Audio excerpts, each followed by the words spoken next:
But under the calmness, it seemed that everything was changing rapidly. Of the 4 famous and world-famous floating peaks in the forbidden area among the clouds in the sky, there were now only 3 left, and the winter peak had become a ruin in the mountain range below. The person who presided over the daily affairs of the Kunlun party changed from Immortal Idle Month to Immortal Qianding. Although there was a temporary in front of his title, as Immortal Idle Month quietly fell silent in the closed-door training. Everyone in the Kunlun party knew that the person sitting on the throne would eventually be the real owner of that throne. Many changes had taken place in the major halls of the Kunlun party. The most important change was, of course, the change of the chief of some powerful halls. Among them, everyone expected that the chief of Baichao Tang would change from Immortal Qianding to Immortal Mingzhu. But no one expected that the chief of Heavenly Soldier Hall, after Dukan Jinren accidentally died in the battle with the demon beast, did not choose a successor from Heavenly Soldier Hall, nor did he let Dukan Jinren's favorite disciple He take over. Instead, he sent an equally powerful Immortal Guangyang to take over. At the same time, the Iron Branch of the Kunlun party, which had always been weak, began to rise with Masato Kahara's appropriate choice. As everyone knew, the only person in the Kunlun party, Immortal Tianlan, valued Masato Kahara very much.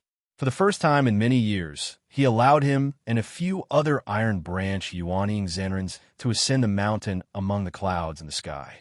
In addition to these obvious personnel changes, there were also some faint undercurrents surging in the Kunlun party. After firmly taking control of this famous sect, Immortal Tianlan began to reorganize the sect through his subordinates.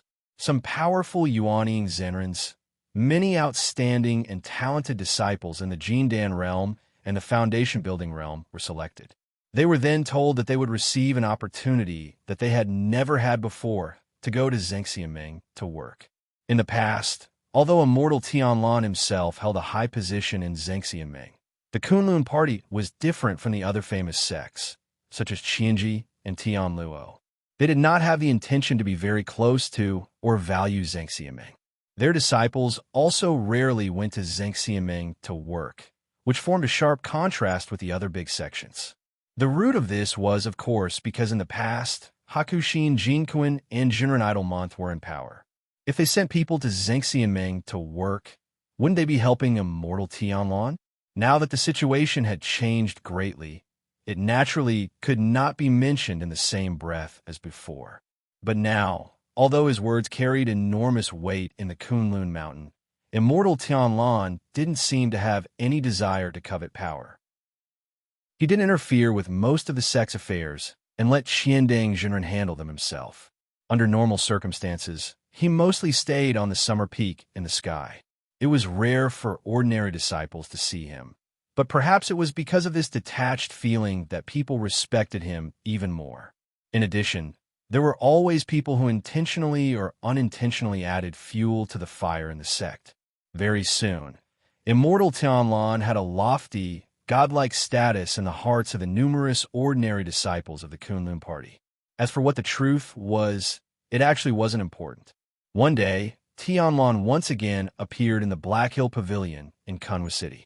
Old Ma, who was guarding this deserted and run-down shop, originally thought that this lord had some secret business or some secret person to meet here.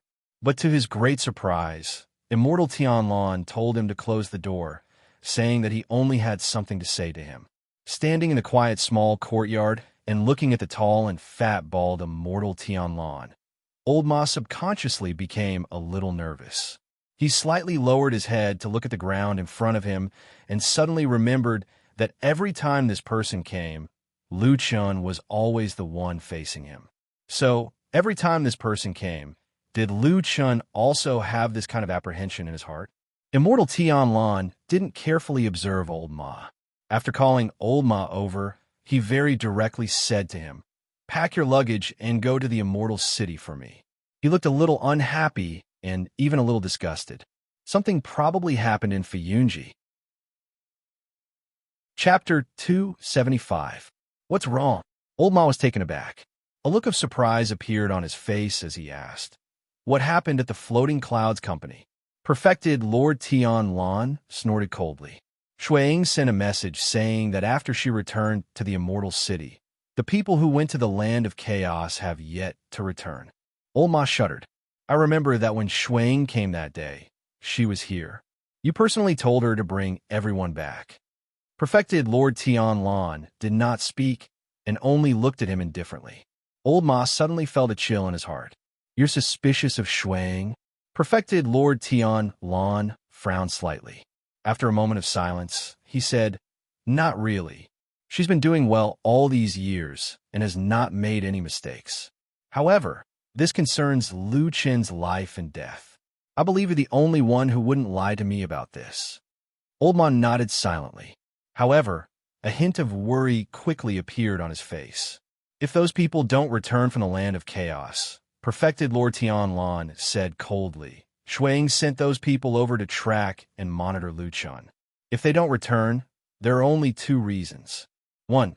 Something happened to those people, and they were all wiped out. 2. The order they received was not to return to the city, but to hunt down Lu Chen. He looked up at Old Ma and said indifferently, Go to the Immortals city and investigate this matter in Fuyunji with my token. No matter what the reason is, whether it's not returning to the city or hunting down Lu Chen, they've disobeyed my orders.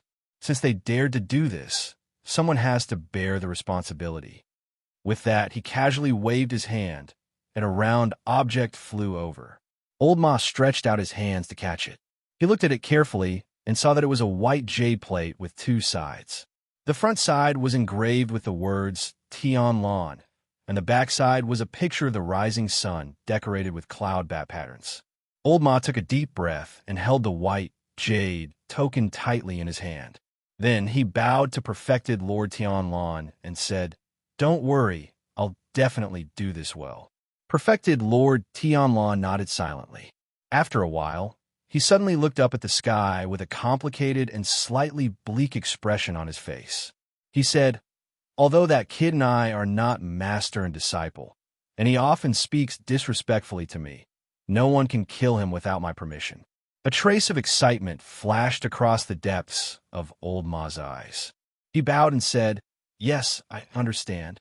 Go ahead. Perfected Lord Tianlan waved his hand and closed his eyes. Who sent me here to kill you? Is it important? He held the sword that was dripping with blood and stood a few feet away from the seriously injured Lu Chen. He looked at this enemy with interest and said, What I'm curious about is why you suddenly asked such a question. He smiled and gestured to the sky with his hand. Then he said calmly, The perfected Lord Tianlan we're talking about is a person of virtue and prestige. He's famous in the world. He's like an immortal, not to mention a lowly devil cult evildoer like you. Even a Jindan stage cultivator like me, who is regarded as a genius by others, may not be worthy of his attention. But when you said that, He's gaze fell on Lu Chen's face. When you said that just now, it seemed like it was natural that perfected Lord Tianlan would come to deal with you. Isn't that strange? Lu Chen covered his wound with his hand and frowned. It was unknown whether it was because of the sharp pain or because he had lost too much blood, but he shut his mouth and did not speak anymore. So, I'm very curious. What kind of person are you? He looked at him and said, An ordinary devil sect spy should not have any relationship with a perfected Lord Tianlan. Furthermore, I discovered another strange thing along the way. There were actually people from the Floating Clouds agency chasing after you. It would appear that your background is much greater than I had imagined. Lu Chen coughed painfully. He looked at He and suddenly smiled. Trying to get information from me? He shrugged his shoulders. I think we're both smart people. There's no need to talk nonsense. Tell me clearly, and I'll give you a quick death. Isn't that convenient for both of us? Lu Chen sneered. Since you've been following behind, you must have seen what happened to Fuyunji people. At that kind of critical moment, you're a righteous disciple. Why didn't you go and save them? He's expression changed slightly. He shook his head and said, I did see it, but my ability is limited. I can't save them. Besides, Fuyunji people are still hiding behind them. They're still hiding and not going to save them. Why should I be a busybody? Lu Chen was surprised. There are still people alive in Fuyunji? He thought for a moment. There's one or two people. They didn't even enter the village. Of course they're fine. As he spoke, he waved his hand, looking like he did not want to continue this topic. He said, "But this has nothing to do with me. What I am most interested in is that a few days ago in the snake-overgrown forest, these floating cloud division people had clearly caught up to you, the evil cult spy, but in the end, not only did they not swarm you, they even hid their heads and tails and pretended to be evil cult killers to kill you. These things are getting weirder and weirder. I'm more and more curious about your identity. How about it? Tell me." He smiled at Lu Chun, the long sword in his hand stretched out towards him. It was also at this moment that Lu Chen's gaze, which had been staring at He, suddenly flashed with a hint of mockery. He said, "After talking for so long, I think I understand." He didn't like the look in Lu Chen's eyes at the moment, but his self-restraint and patience were far better than that of ordinary people. It was precisely this kind of temperament that allowed him to keep climbing up in the Kunlun sect, from an ordinary disciple with no background to the position where he was about to make a name for himself today. Only one last step left.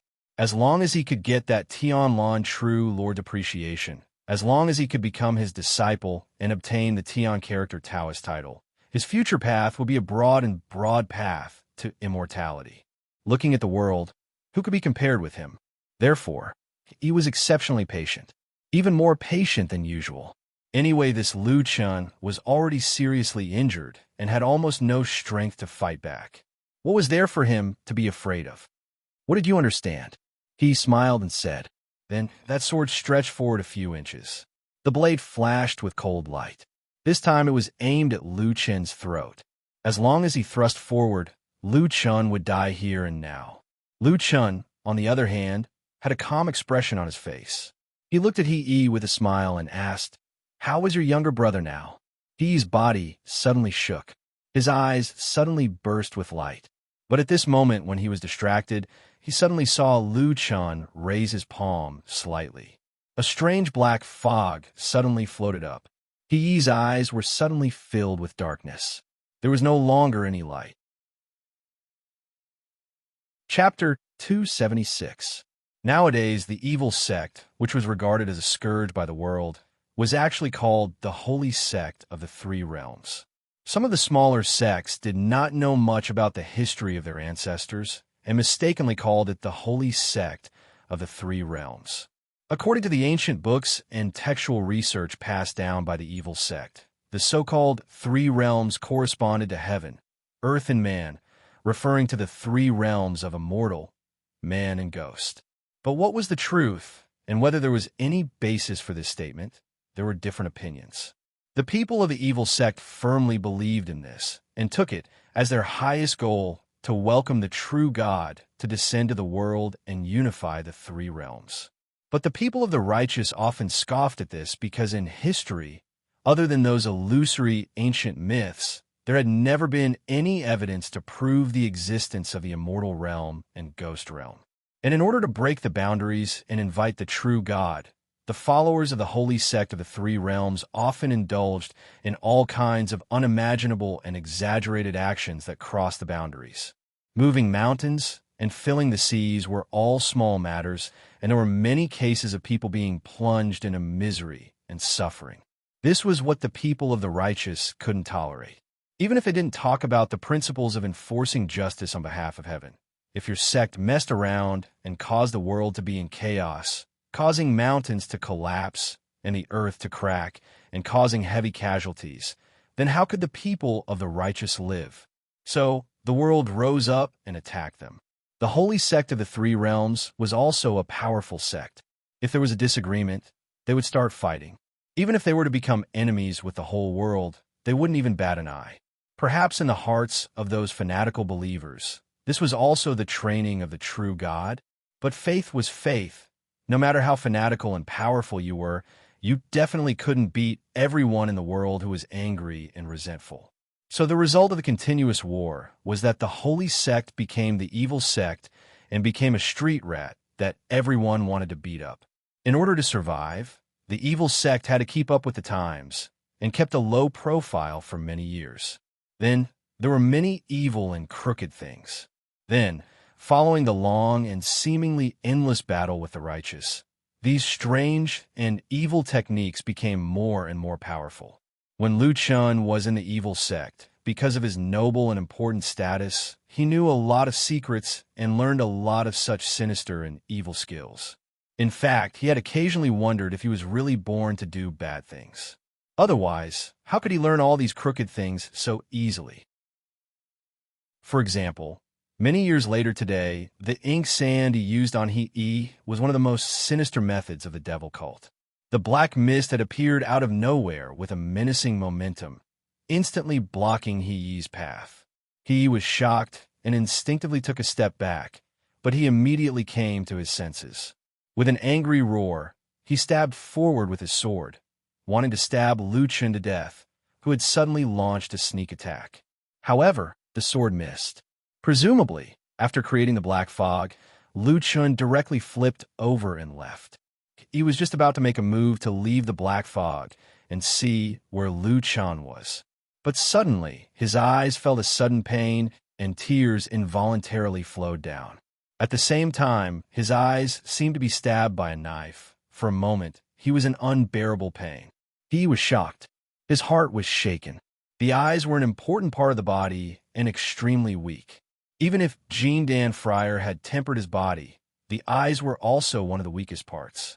He did not dare to hesitate and retreated a few steps.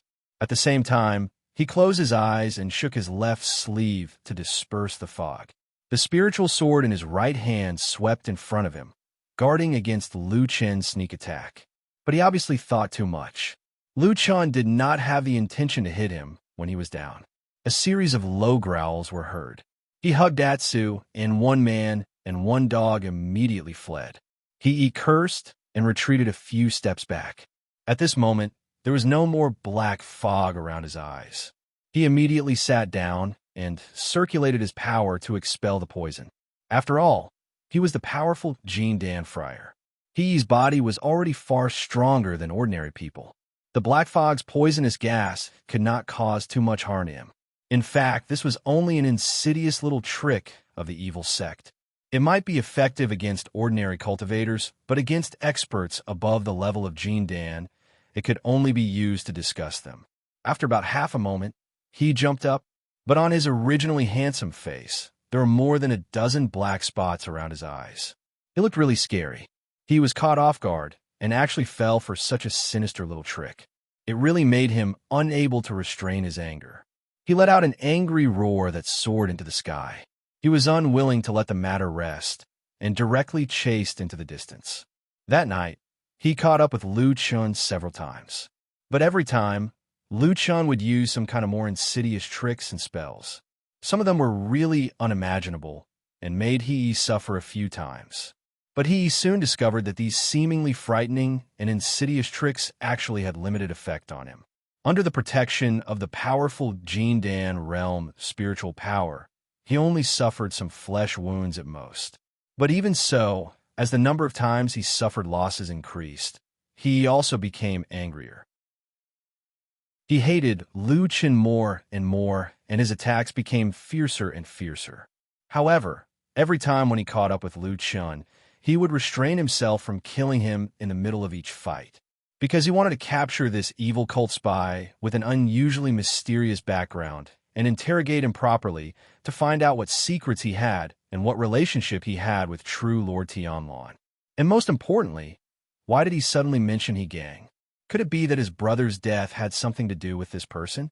Thinking of this, he felt as if his internal organs were on fire and his eyes were about to spit fire.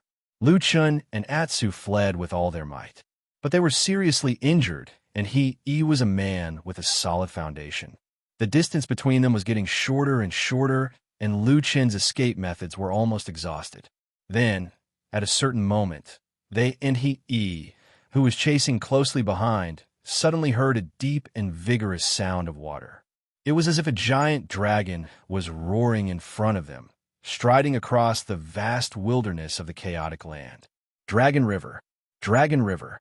The boundary river that separated the dangerous and unpredictable central region of the chaotic land from the outer region.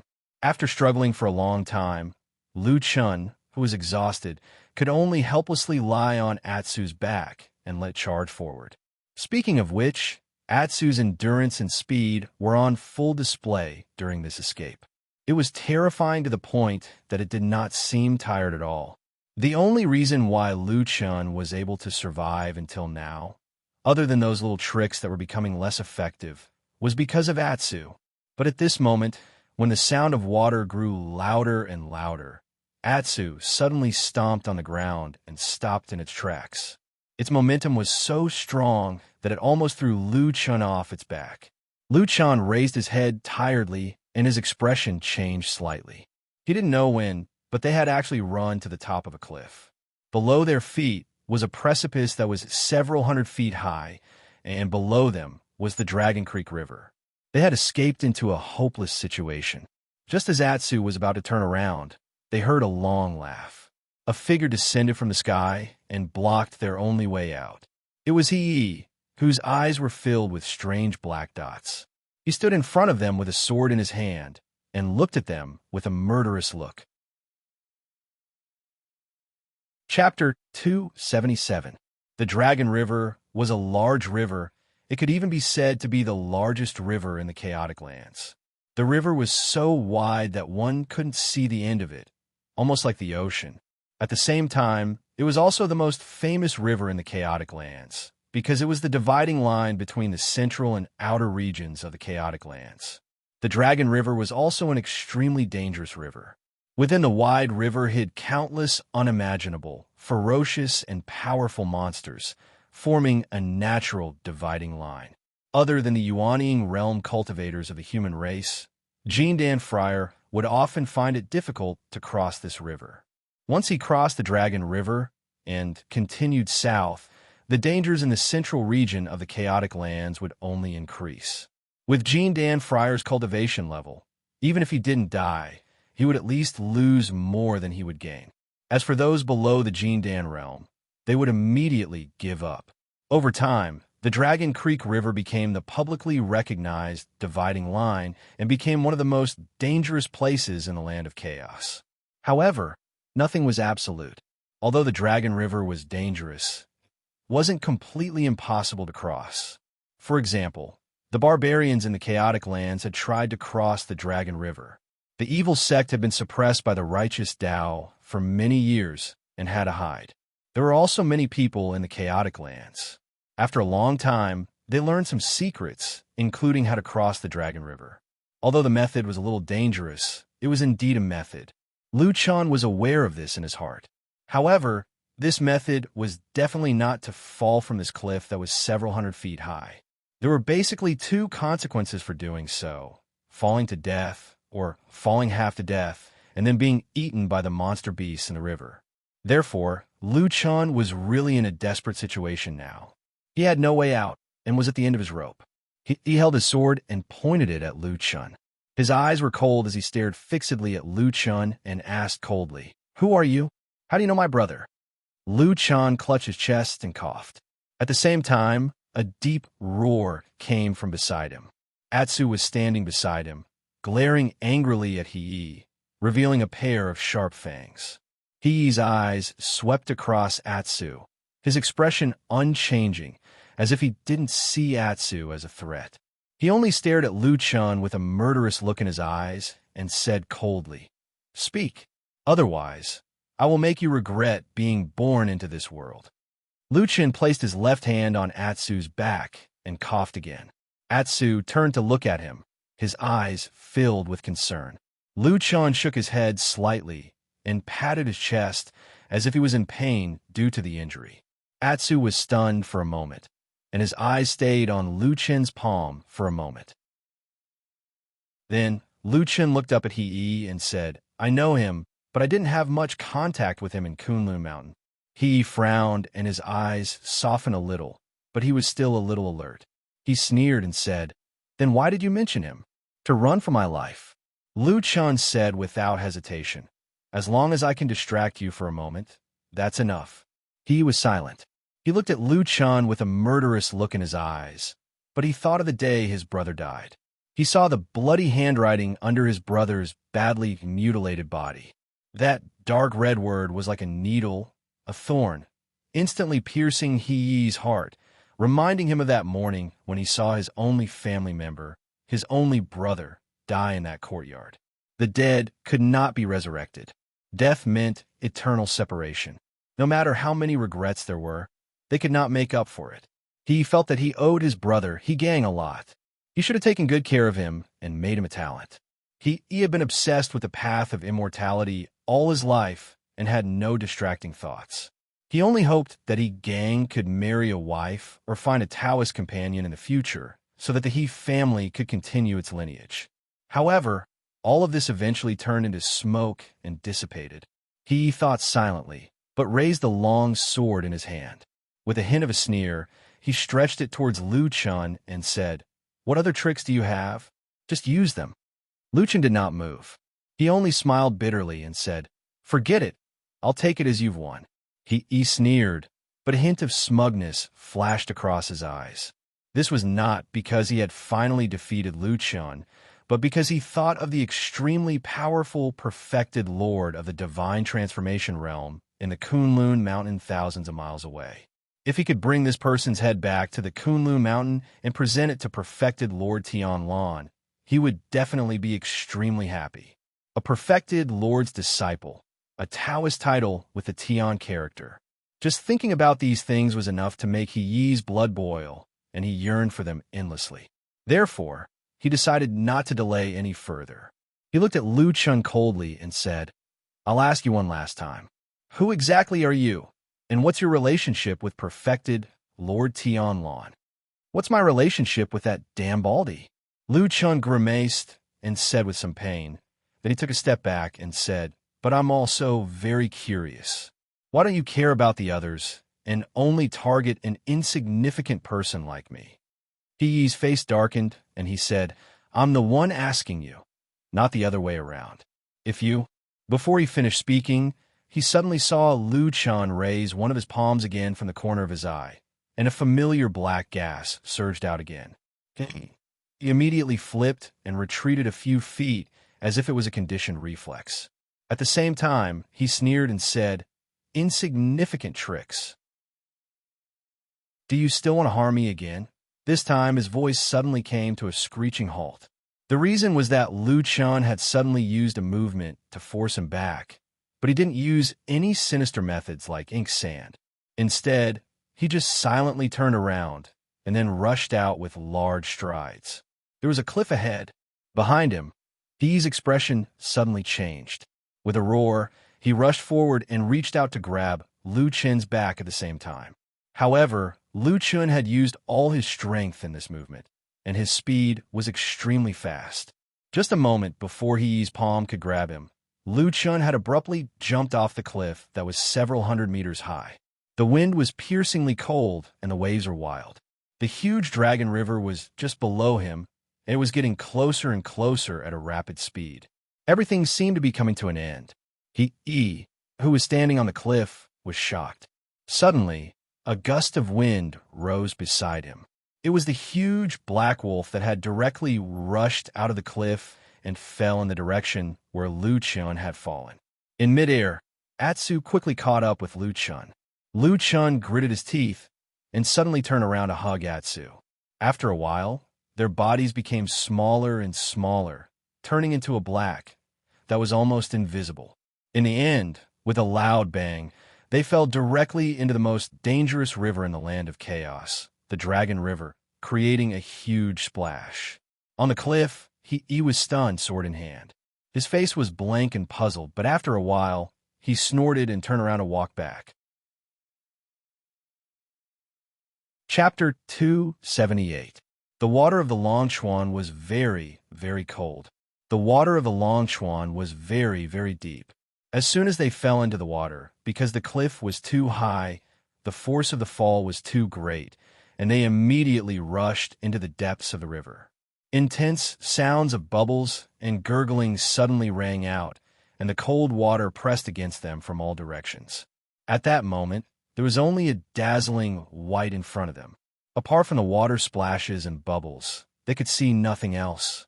But Lu Chun's hand was still tightly holding onto Atsu, holding on to this companion who would not leave him even in the face of death. After rushing down the river for an unknown distance, as the buoyancy of the water increased, the momentum quickly decreased, and Lu Chun and Atsu's bodies finally slowed down. But then, a powerful undercurrent suddenly rolled up in the depths of the river, directly wrapping their bodies together and rushing forward. Lu Chun and Atsu's bodies were involuntarily drifting with the current. In fact, jumping from such a high place into the water, the recoil force was also terrifying. Atsu's body was in a better state, and its body was extraordinarily tough. But the impact that Lu Chun received was even more severe. He was dizzy, his chest was stuffy, and he was seeing stars. He almost fainted again.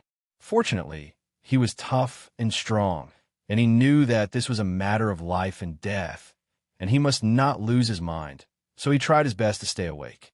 But in the depths of such a terrible river, being wrapped by countless undercurrents, the power was so strong that he could not do much. At this moment, suddenly, Atsu, who was hugging Lu Chun's body tightly, suddenly raised its head, and its eyes were filled with fear, as if it was suddenly nervous and excited.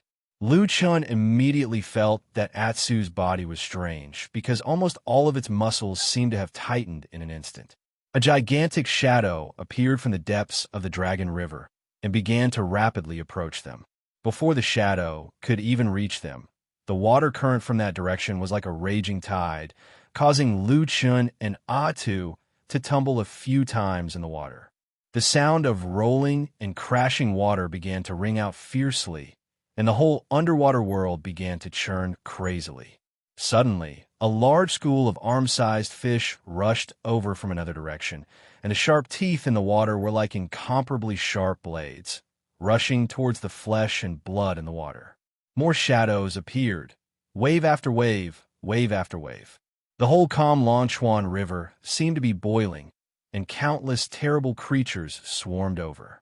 They were bloodthirsty, crazy, and ferocious.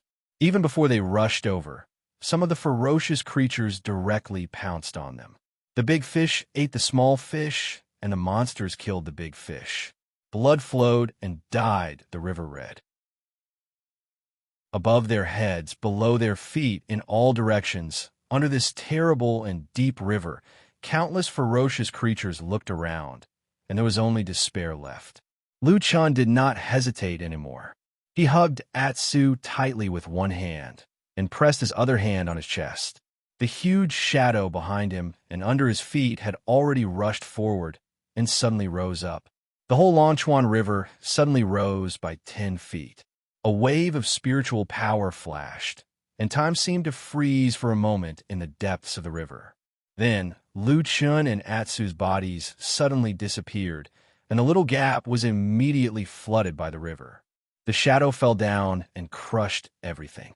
All the monster fish instantly scattered, but where the shadow passed, a large number of creatures were directly pulled back by the surging tide, and then disappeared into the depths of the shadow.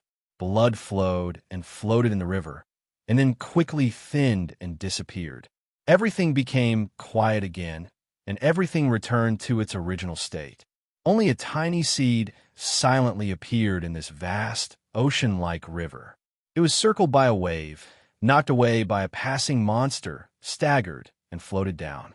Suddenly, it was seen by a swimming big fish and swallowed. After a moment, it seemed that the seed was too hard. The big fish shook its body, tilted its head, and spat it out again. Then it swam away leisurely. A string of bubbles rose from the water, and the seed rolled a few times.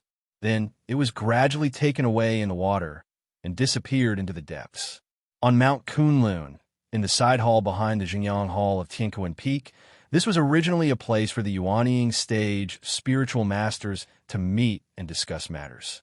Now, it had been temporarily used by perfected Lord Tianlan as a place to meet guests. Of course, with perfected Tianlan's current status, as well as his supreme prestige in the Kunlun sect, no one would say anything about it, not even the acting sect master Qiandeng, who now had great power. As time passed, it was getting longer and longer until the night of the intense changes of the full moon. The situation in the Kunlun party also became clearer and more stable. It seemed that everyone had accepted the current situation. In any case, they couldn't fight against the sect master, so they just accepted it. Otherwise, who would be dissatisfied and shout a few words at the deity transformation stage spiritual master? However, perfected Lord Tianlan usually didn't care too much about the chores in the sect. Most of the time, he let Xian Deng handle things. Most of the time, he was elusive and it was rare to see him. However, on this day, he appeared behind the Jinyang Hall and met a few people in the side hall.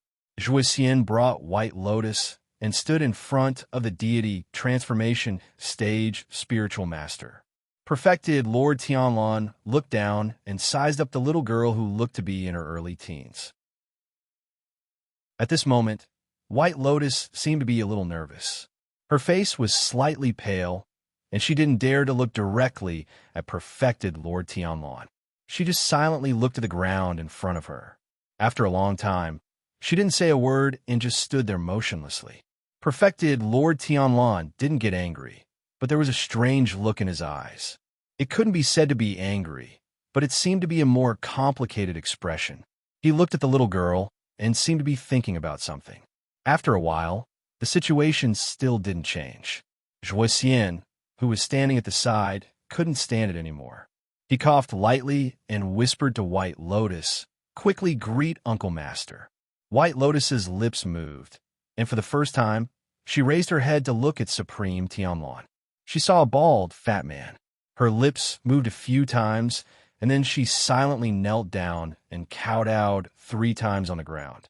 Perfected Lord Tianlan revealed a faint smile and said, "Why are you kneeling in front of me?" White Lotus lowered her head and knelt on the ground.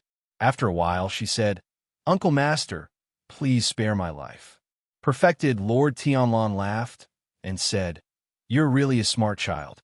No wonder I heard that my senior brother liked you the most in his later years. Come, tell me, what does senior brother usually say about me?" White Lotus said, "Do you want to hear the truth or a lie?" Perfected Lord Tianlan smiled and said, "Of course the truth."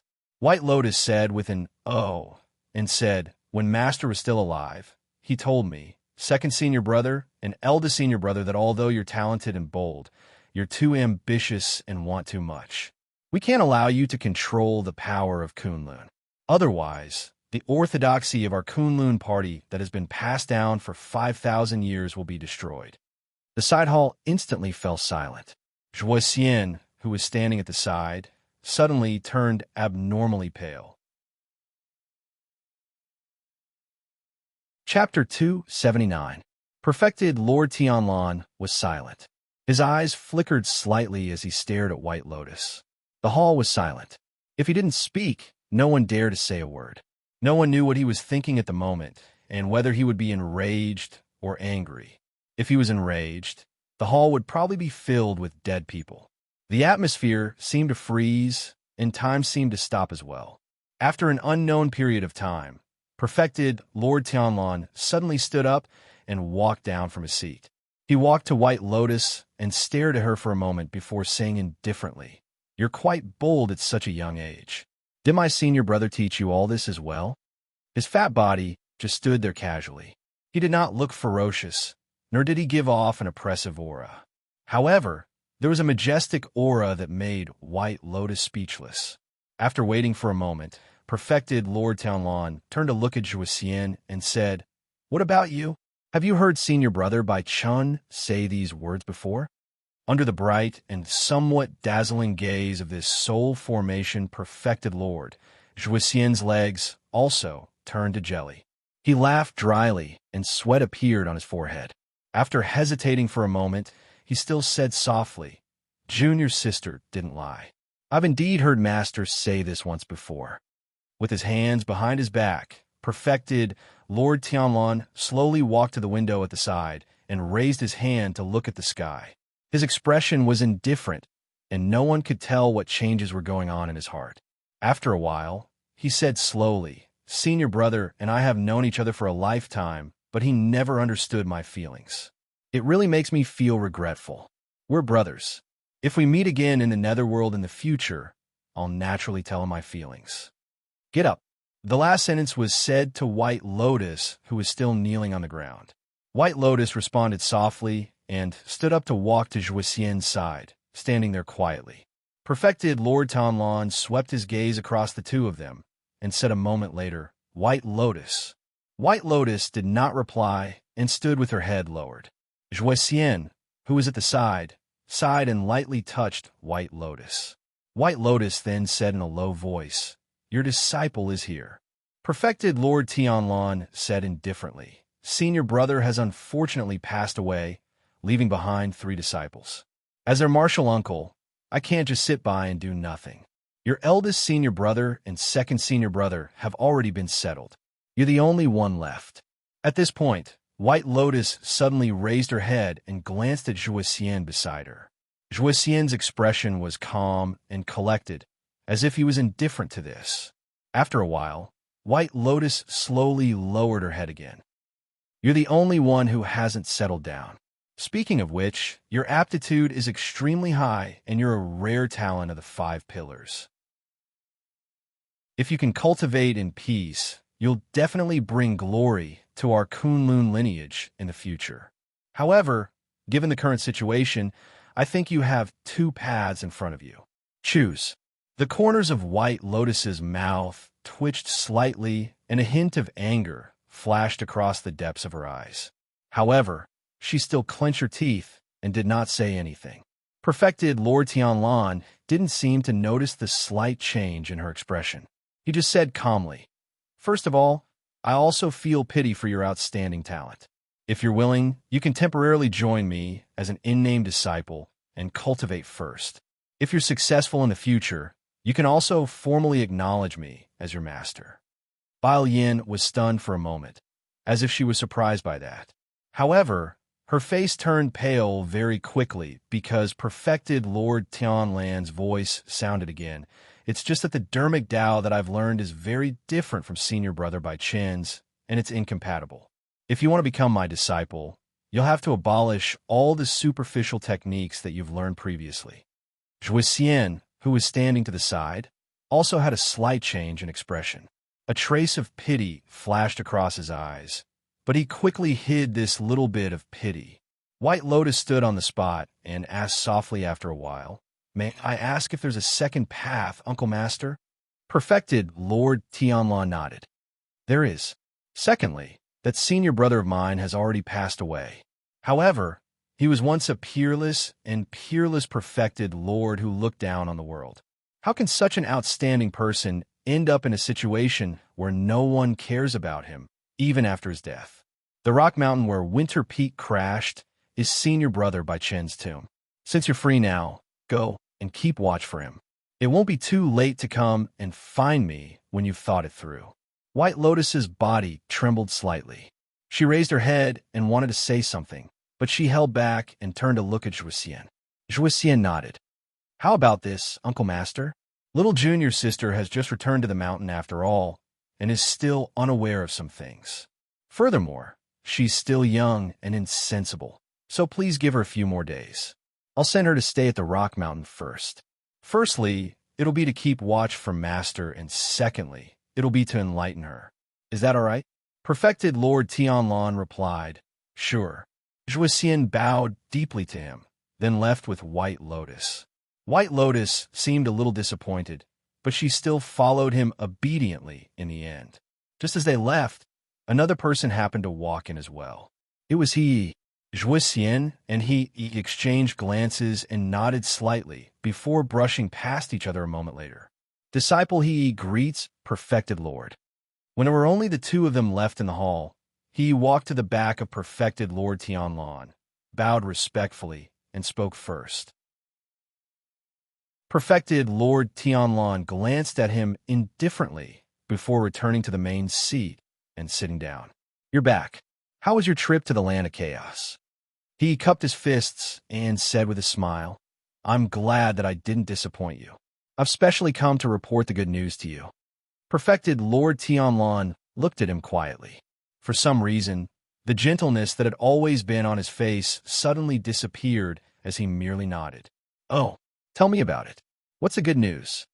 Disciple entered deep into the chaotic land and pursued for thousands of miles. Finally, at the Dragon River, I blocked the evil cult spy and killed him with my own hands. His corpse fell into the Dragon River. It could be said that he died without a burial place. Perfected Lord Tianlan's pupils constricted slightly as he asked in a deep voice, "You killed that person?" "That's right." He's expression was awe-inspiring, his demeanor unafraid. He said in a clear voice, "These evil people of the devil cult have committed all kinds of evil, bringing disaster to the people of the righteous path of the world. As a disciple of Kunlun's sect, it is my duty to enforce justice on behalf of heaven, to eliminate evil and promote good." Perfected Lord Tianlan did not say anything and merely looked at He quietly. Being stared at by him, he felt a little excited in his heart.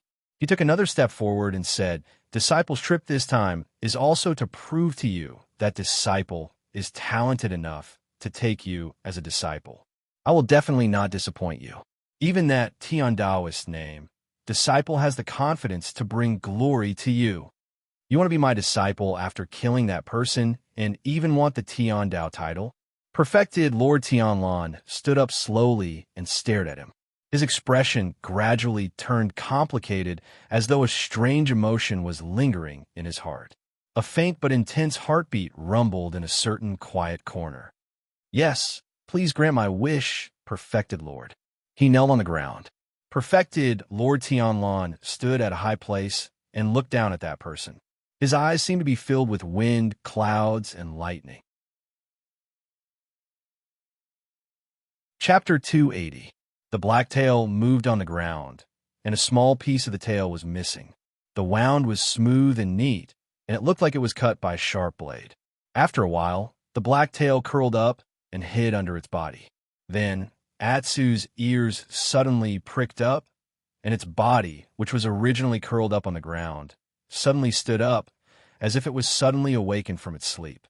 It looked around in a trance and fear.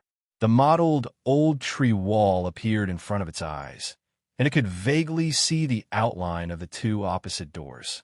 On the ground, not far away, there was a familiar-looking puddle. The water in the puddle was clear and transparent, and occasionally there would be a string of bubbles. "Don't be so suspicious. This is a tree hole.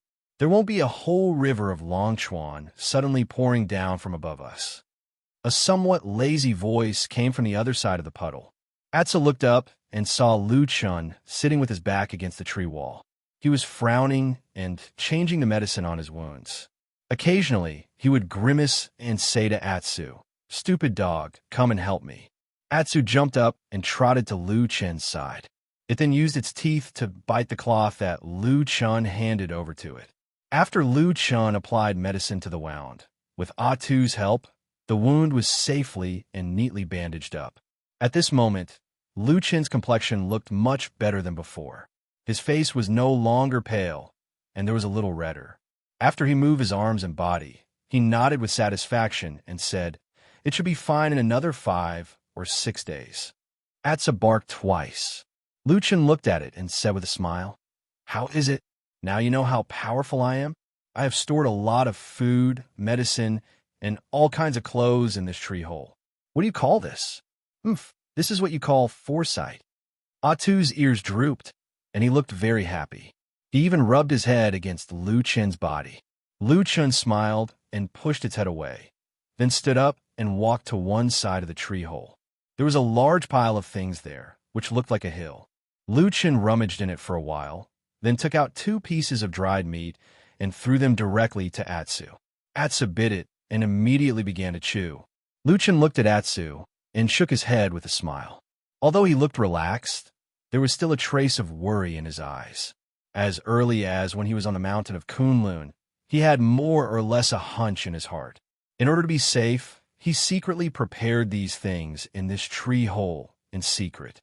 As a result, it really came in handy at the critical moment. However, even though he had considered all the details and had even included Atsu's portion, he had not expected that Atsu, this stupid dog, would have a huge appetite to begin with. After he had advanced to become a holy beast, This fellow's appetite seemed to have increased by more than one-fold. Lu Chun found it hard to imagine how this big black dog could eat so much. However, when he thought about it carefully, there were actually some clues to the reason behind it.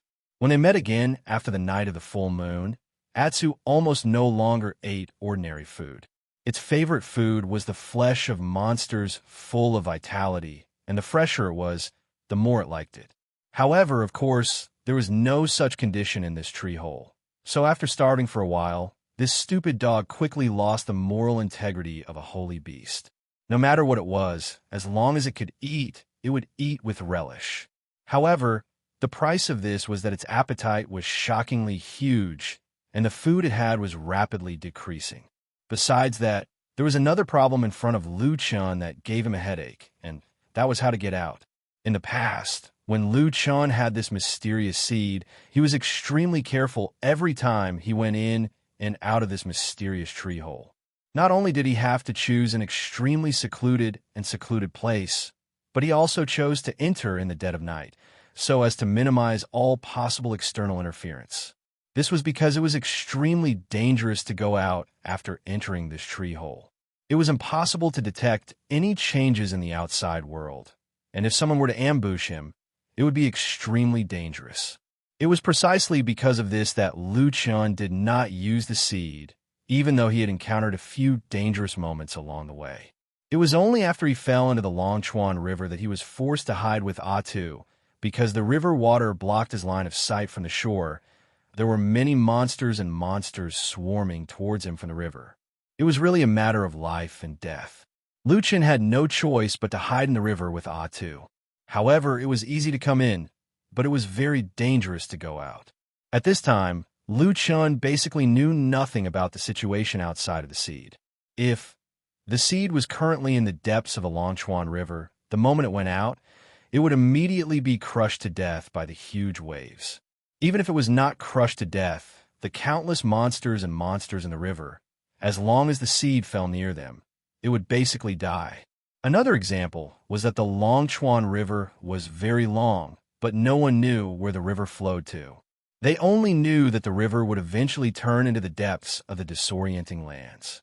In other words, when they went out, even if the seed was not in the Longchuan River, it was very likely to be in the more dangerous central region. Once they went out, they might open their eyes and see a monster the size of a mountain slapping them. In short, if they had no other choice but to hide in the tree hole, the situation would be really troublesome when they went out. Lu Chun thought about this for a long time, but ultimately could not come up with a good idea. In the end, he could only put these thoughts aside. This mysterious and ancient tree hole was isolated from the rest of the world. There were two clearly defined doors embedded in the tree wall, but they couldn't be opened at all. Instead, they had to rely on the spiritual connection between Lu Chun and the seed to get in and out of here. However, it was strange. Although there was no airflow or wind in this tree hole, it was not stuffy at all. Also, there was a puddle on the ground of the tree hole. These days, whether it was Lu Chun or Atsu, they had been drinking water from it, but the clear water in the puddle did not subside at all. It looked like this small world was self-contained. If there was enough food, and if one was not afraid of being lonely all year round, one could really live in this place for a long time. However, the food that Lu Chun brought seemed to be a little tight, and he himself felt that if he stayed in this tree hole for too long, he would most likely go crazy. Therefore, he had to leave this place sooner or later. Yes, he had to leave before he starved to death. Lu Chun thought so in his heart. Then he walked to the edge of the puddle and squatted down. Atsu buried its head in eating the meat that was destined to not be full. It looked up at Lu Chun and thought for a moment. A dog paw stretched forward, but it pushed a piece of meat in front of Lu Chun. Lu Chun looked down and laughed. He reached out and touched Atsu's head. He smiled and said, "I'm not hungry. You can eat it yourself." Woof. Atsu obediently scooped up the piece of meat and looked very happy as he continued to tear it apart. Lu Chun looked at the water. A long time ago, when he came here for the first time, the water was not so transparent. At that time, the entire puddle was filled with unimaginably abundant life essence. and even the color of the water was light green. But now, things had naturally changed. At this moment, the water was clear and transparent, and it could be seen at a glance. When Lu Chun looked over, he could still see the strange cluster of black fire at the bottom of the puddle, burning silently in the water. At the same time, not far from the black fire, there was a spirit herb about the thickness of a baby's arm, white and tender in color, and shaped like a lotus root. It was one of the spirit herbs that Atsu stole from the Kunlun party's fragrance garden during the big earthquake in Kunlun Mountain. It was called Black Mud Lotus. On that day, Lu Chun hid those spirit herbs in this tree hole, and the other spirit herbs were placed on the ground. Only this black mud lotus could not survive without water, so it was thrown into this puddle that day. After that, things happened one after another, and there was almost no time to breathe. Lu Chun almost never came here again, so he had long forgotten about this matter. But at this moment, when he looked at this black mud lotus again, Lu Chun suddenly frowned slightly. He felt that there was something strange. It was just separated by a layer of water, but the black mud lotus under the water was somewhat blurry and could not be seen clearly. After he pondered for a moment, he rolled up his sleeves and knelt by the water. Then he slowly reached his hand into the water and grabbed the black mud lotus. Atsu, who was eating at the side, also seemed to feel something. After looking over, he also stood up, rolled up his tongue, and walked over to look into the water. This originally quiet tree hole, at this moment, suddenly seemed to be even more silent. There was not even the slightest sound. Only when Lu Chen's hand reached in, the water splashed and the bubbles rose, making a little crashing sound. The misty green gas slowly flowed on the tree wall, twining in the gaps of the ancient bark. There were also the two doors that had been silent for a long time, as if they were silently staring at the human below. That hand reached into the water and grabbed downwards.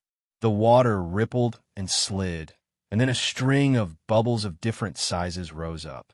For some reason, the bubbles appeared particularly bright and lustrous. In every spherical bubble, there was a reflection, which was Lu Chen's face, as if thousands of illusions of the world were gathered here. Lu Chen's hand paused for a moment. He stared at these bubbles, and after a moment, he continued to reach downwards. This piece of water began to shake, as if there was a very slight wave, slowly surging. But after a moment, Lu Chen's hand finally touched the surface of the black mud lotus. There was a slippery feeling to the touch, as if it was no different from the feeling when he first obtained this spirit herb. Lu Chen's heart let out a sigh of relief. He raised his arm, and when he was about to stand up with it, suddenly his body stiffened. The black mud lotus swayed a few times in the water, and the water swayed even more violently, but this spirit herb did not leave the water. Lu Chun coldly looked through the water and saw that one end of the black mud lotus had unknowingly pierced into the soil under the water, as if it had already taken root. And on the other side, the black fire, not far away, also slowly swayed a few times. Chapter 281. Lu Chen's brows furrowed, and he was a little startled for a moment. He had experienced many twists and turns in the past, so he knew quite a lot about many kinds of complex spirit herbs. However, he probably only knew how to identify their shapes, appearances, and uses. Naturally, he would not carefully remember more. He knew about the black mud lotus, but after thinking for a long time, he couldn't remember if this spirit herb would take root and germinate by itself once it was placed in water. After pondering for a moment, he tried to pull it up again. Who knew that this black mud lotus seemed to have taken root very firmly? Even with his strength, he couldn't move it. Following Lu Chen's movement, the surrounding water seemed to be shaking more and more violently. A string of bubbles kept floating up, and at the same time, there was a gurgling sound of water. This sound echoed in this unusually quiet and mysterious tree hole. It seemed a bit abrupt, and for some reason, there seemed to be some echoes. Atu suddenly raised his head, his eyes looking up, and then he let out a low roar. Lu Chen's arm that was grabbing the black mud lotus paused for a moment. He looked back at Atsu. After a moment, He let go of the black mud lotus and slowly stood up. In such a big tree hole, the echo seemed insignificant and was slowly disappearing. The water around him also slowly calmed down, and everything quickly returned to its original state. Luchan didn't do anything else. He just frowned and looked at the surrounding ancient tree walls. His eyes seemed to have a thoughtful look. There was no day or night in the cave, and he didn't know the rotation of the sun and moon. Luchan could only rely on the speed of his own recovery to roughly judge the passage of time. When the wounds on his body were basically healed, Luchan also discovered that the food he stored in this tree hole was almost used up. That stupid dog, known as the Holy Beast, really ate too much. It seemed that no matter what, he had to go and gamble. He hoped that his luck would be good enough when he went out. If possible, with Luchan's temperament, he actually didn't want to gamble this time. However, he had already explored every inch of this mysterious ancient tree hole for so many years, and there was no other way out. He stood up and walked to the side of the tree hole. The items that were originally piled up like a small hill were now only a thin layer. Luchan's eyes swept across and began to squat down to clean up. There were also some spirit herbs and sundries that were placed on one side, and food was placed on the other. At this time, there was movement behind him. It turned out that Atsu had also walked over. Its eyes were shining as it looked at the remaining food, and it had a greedy look. Luchan smiled and patted Atsu's head. He didn't seem to be angry at all. He casually pulled a few pieces of dried meat in front of Atsu, and then said, "Eat." Atsu stuck out its tongue and licked its mouth. Just as it lowered its head and was about to eat, it suddenly looked at Luchan and seemed to be a little embarrassed. It groaned a few times, then slowly stretched out a front foot and patted Luchan's hand. Luchan laughed and reached out his hand to hug Atsu's neck. He said, "Eat. When you are full, we will leave this place. Let's gamble and rush out. Life or death will be up to fate." Woof! Atsu barked and seemed to be very happy. Then it lowered its head and began to eat. Luchan smiled and looked at Atsu for a while, then turned back and continued to tidy up. But after a while, he suddenly saw something lying in a corner of a tree hole. He couldn't help but be startled for a moment. Then he reached out and picked it up. This was the half of the fire god staff that he got from the barbarian tribe. It was the same as when he first got it. This half of the ancient and damaged staff was lifeless, cracked, and withered. It looked like it was useless other than using it as firewood to make a stove. But of course, the truth shouldn't be like this. That day in the barbarian tribe, the various strange abilities of this fire god staff were still clearly remembered by Luchan. What was more special was that this fire god staff could faintly resonate with the strange black fire power in his body. This was the main reason why he disregarded the danger and wanted to get this wooden staff in his hands. But at this moment, the fire god staff didn't seem to have any spiritual power. No matter how Luchan tried to test it these days, there was no reaction. In the end, he could only casually throw it in this corner. After all, in this ancient and mysterious tree hole, no matter how powerful the fire god staff was, it was not as precious as a bit of food. Holding the fire god staff and silently stroking it, Luchan was silent. Suddenly, his heart moved. He turned his head to look at the puddle behind him, and then walked over with large strides. In the days that he stayed in the tree hole, Luchan tried many ways to test the fire god's staff. Of course, he also used the black fire power in his body. But whether it was because the fire god's staff had consumed too much spiritual power, or because the black fire power in Luchan's body was not enough, the fire god's staff did not have any reaction. But just now, Luchan suddenly thought of another thing. In this ancient tree hole, there was another black fire.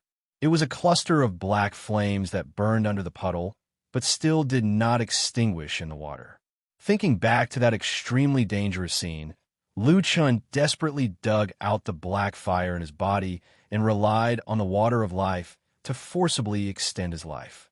In that process, most of the power of the black flame curse was in the cluster of black flames under the water. Maybe this would be of some use? Luchan lowered his head to look at the cluster of black flames in the water. Looking at it now, the black flame was small and quiet. It was impossible to tell how vicious and sinister it had been in the past 10 years. It had almost tortured Lu Chun to the point where he wished he was dead. Lu Chun exhaled softly and calmed his mind. Then, he took the fire god staff and began to reach into the cluster of black flames under the water. The moment the wooden staff entered the water, the clear water wet the wood. Suddenly, 7 small whirlpools appeared in the water around the wooden staff. The water swirled in them, and the water seemed to tremble slightly. Lu Chen's eyes lit up. This kind of phenomenon had never happened before. It seemed that the fire god's staff's reaction in this puddle was indeed somewhat different. He held the fire god's staff and paused in the water for a moment. When he found that there were no more phenomena other than the few whirlpools, he began to try to continue reaching down. The fire god's staff went deeper and deeper in the water, and the surrounding water trembled more and more violently. The water in the whirlpools began to flow faster and faster. The surface of the entire puddle seemed to have faint ripples because of the violent tremors. After another moment, Lu Chun suddenly felt the fire god staff in his hand tremble violently. A gentle spiritual power was transmitted from the wooden staff and then dissipated. And under the water, the cluster of black flames seemed to feel something. It suddenly swelled a little and began to sway back and forth. The fire god's staff was still descending, getting closer and closer to the black flames.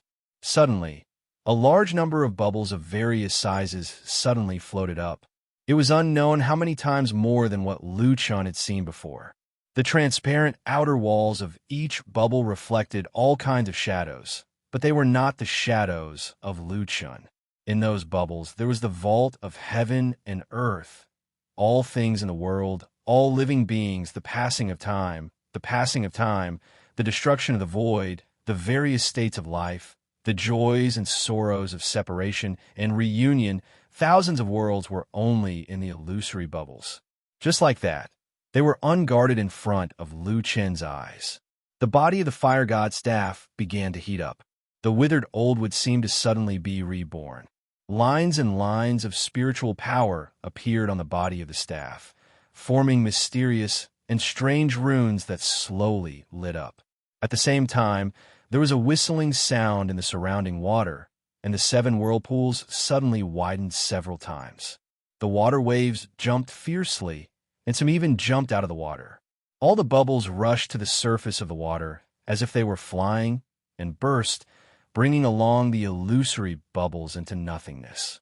On the surface of the water, the cluster of black flames violently swayed for a moment. Then, it left the bottom of the water and slowly floated up towards the fire god's staff. The fire god's staff trembled incessantly. It was as if it was extremely excited, welcoming the power that it had long desired. Like a clap of thunder in the silence, like a roar in the underworld, the dark eyes suddenly looked back from the depths of time, passing through the years, reaching the other shore, and landing on him. The black flames lit up in Lu Chen's eyes, burning fiercely. At that moment, the black flames in the water finally landed on the fire god's staff. In an instant, all the totem runes on the fire god's staff lit up together. The surrounding water rumbled, and in a moment, it was as if a huge thunder roared. The entire pool of water rushed up 2 feet into the air and then immediately fell back down. The fire god's staff trembled and whistled. It struggled free from Lu Chen's hands and floated up. It circled in the air a few times, and the black flames ignited from the tip of the fire god's staff. In the blink of an eye, it covered all the totem runes. It looked as if the entire staff was engulfed by the black flames, but it also looked as if the black flames had been reborn, burning fiercely on the ancient staff. A mysterious and vast power seemed to descend from the void, pouring into the fire god's staff. A burst of dazzling light shone, like the sun that could not be looked at directly. Lu Chun covered his eyes with his hands and took a step back. Then he felt that the light gradually calmed down, and the majestic and terrifying power in the surroundings also gradually calmed down. The fire god's staff in the air gradually calmed down, and the totem runes slowly disappeared. But at this moment, the fire god's staff no longer looked withered. The entire staff looked smooth and tough. In other words, the fire god's staff seemed to be more like a legendary divine treasure. Lu Chun stretched out his hand to catch the fire god's staff. He carefully tested it and found that there didn't seem to be anything wrong. After a moment of silence, he tried waving it twice, but there was no reaction. Could it be that after making such a big commotion just now, it only became a slightly better-looking wooden staff? Lu Chun scratched his head.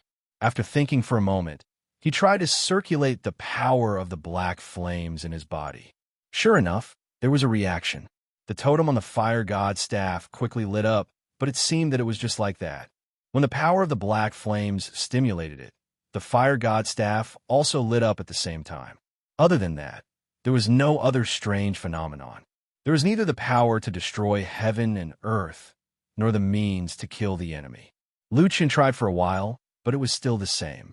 In the end, he could only sigh, shrug his shoulders, and put it aside. Then, he turned to look at Atsu and said, "Are you full? Let's go out." Chapter 282. Most of the things could be placed in this tree hole. Anyway, the seed was in Lu Chun's chest, so it was easy to take it out. However, some self-defense items had to be carried, such as the black dagger that Lu Chun was most comfortable with. As for Atsu, its sharp fangs were its weapons, so there was no need to prepare anything. When everything was almost ready, Lu Chun threw the last bit of meat to Atsu, then patted its head and said, "Eat more, I don't know what will happen later." Atsu obediently lowered its head and began to eat. Lu Chun sat down to rest, quietly waiting for the fateful moment to arrive. Thinking back to the scene when he just escaped into the tree hole, there was a high possibility that the outside of this seed was still under the incomparably dangerous Dragon River. If that was really the case, with the double threat of the boundless river water and ferocious beasts, it was really a hopeless situation with only a slim chance of survival. However, thinking about this at this moment was useless. He could only use the phrase "leave it to fate" to mock himself. Anyway, staying in this tree hole would only mean starving to death, so he might as well take a gamble. Lu Chun slightly shook his head, shaking off these thoughts that troubled his mind. His gaze swept across the inside of the tree hole and saw the half of the fire god's staff lying in a corner. After fusing with the cluster of black flames in the puddle, the current fire god's staff could be said to have changed. The surface was obviously much smoother. Most of the cracks had also disappeared, and in many places, the faint lines of the totem runes could even be seen. And, as long as Lu Chun held the fire god's staff and activated the power of the black flames, the fire god's staff would shine and brighten. But it was only shining and shining. Other than that, it was useless. Lu Chun had tried many times and many methods, but he could not find a trick to activate the fire god's staff's power. Especially when he was in the barbarian tribe. The strange power of the fire god's staff seemed to have completely disappeared without a trace. It could be said that this fire god's staff was one of the most inexplicable and bizarre magical weapons that Lu Chun had ever seen in his life. However, once he thought that this thing was related to the equally bizarre and ferocious black flame curse, it did not seem strange anymore. Lu Chun held the Vulcan staff in his hand and played with it for a while. After pondering for a while, he put it aside. The origin of this magic treasure was mysterious, and the power it contained was astonishing. However, he didn't know how to use it. If he brought it with him when he went out, it would be very easy for him to accidentally lose it in some dangerous situation. That would not be good. After sitting for a while, Atsu had finished eating all the meat. He licked his lips and walked over with a satisfied look, which was rare for him. Lu Chun stood up and patted Atsu's back. He took a deep breath, smiled at Atsu, and said, "Let's go." Woof. That familiar dizziness made him feel as if the world had turned upside down and the world was spinning. Everything in front of him was pitch black. It was as if he had passed through an endless starry sky, or as if he had passed through the deep sea. There was a constant roar in his ears, but he couldn't make out what exactly it was. That moment was supposed to be short, but it seemed strangely long. Lu Chun could even clearly feel his body floating and swaying, as well as the cold feeling coming from his surroundings. He subconsciously curled up his body, like a lonely child facing the dark night in fear. Then, light shone and sprinkled down. Bang! Two bodies fell heavily to the ground. At the same time, there was a little splash. When Lu Chun woke up, his first reaction was to immediately grasp the black sword tightly and look around. Atsu, who had fallen at the same time beside him, also reacted quickly. It jumped up, bared its teeth, and looked around fiercely. It was daytime. The scorching sun hung in the sky, and the sunlight shone on the earth. There seemed to be a desolate atmosphere floating in the air. They were on the riverbank of a large river. The river water that washed ashore from time to time even wet the bottom of Lu Chun's pants. The river was a large river, and it looked extremely wide. At a glance, it was almost impossible to see the other side. This made Lu Chun subconsciously think of the dragon river that he had fallen into. Could it be that his luck was so good that the seed was actually washed ashore by the river? For a moment, Lu Chun was in a daze.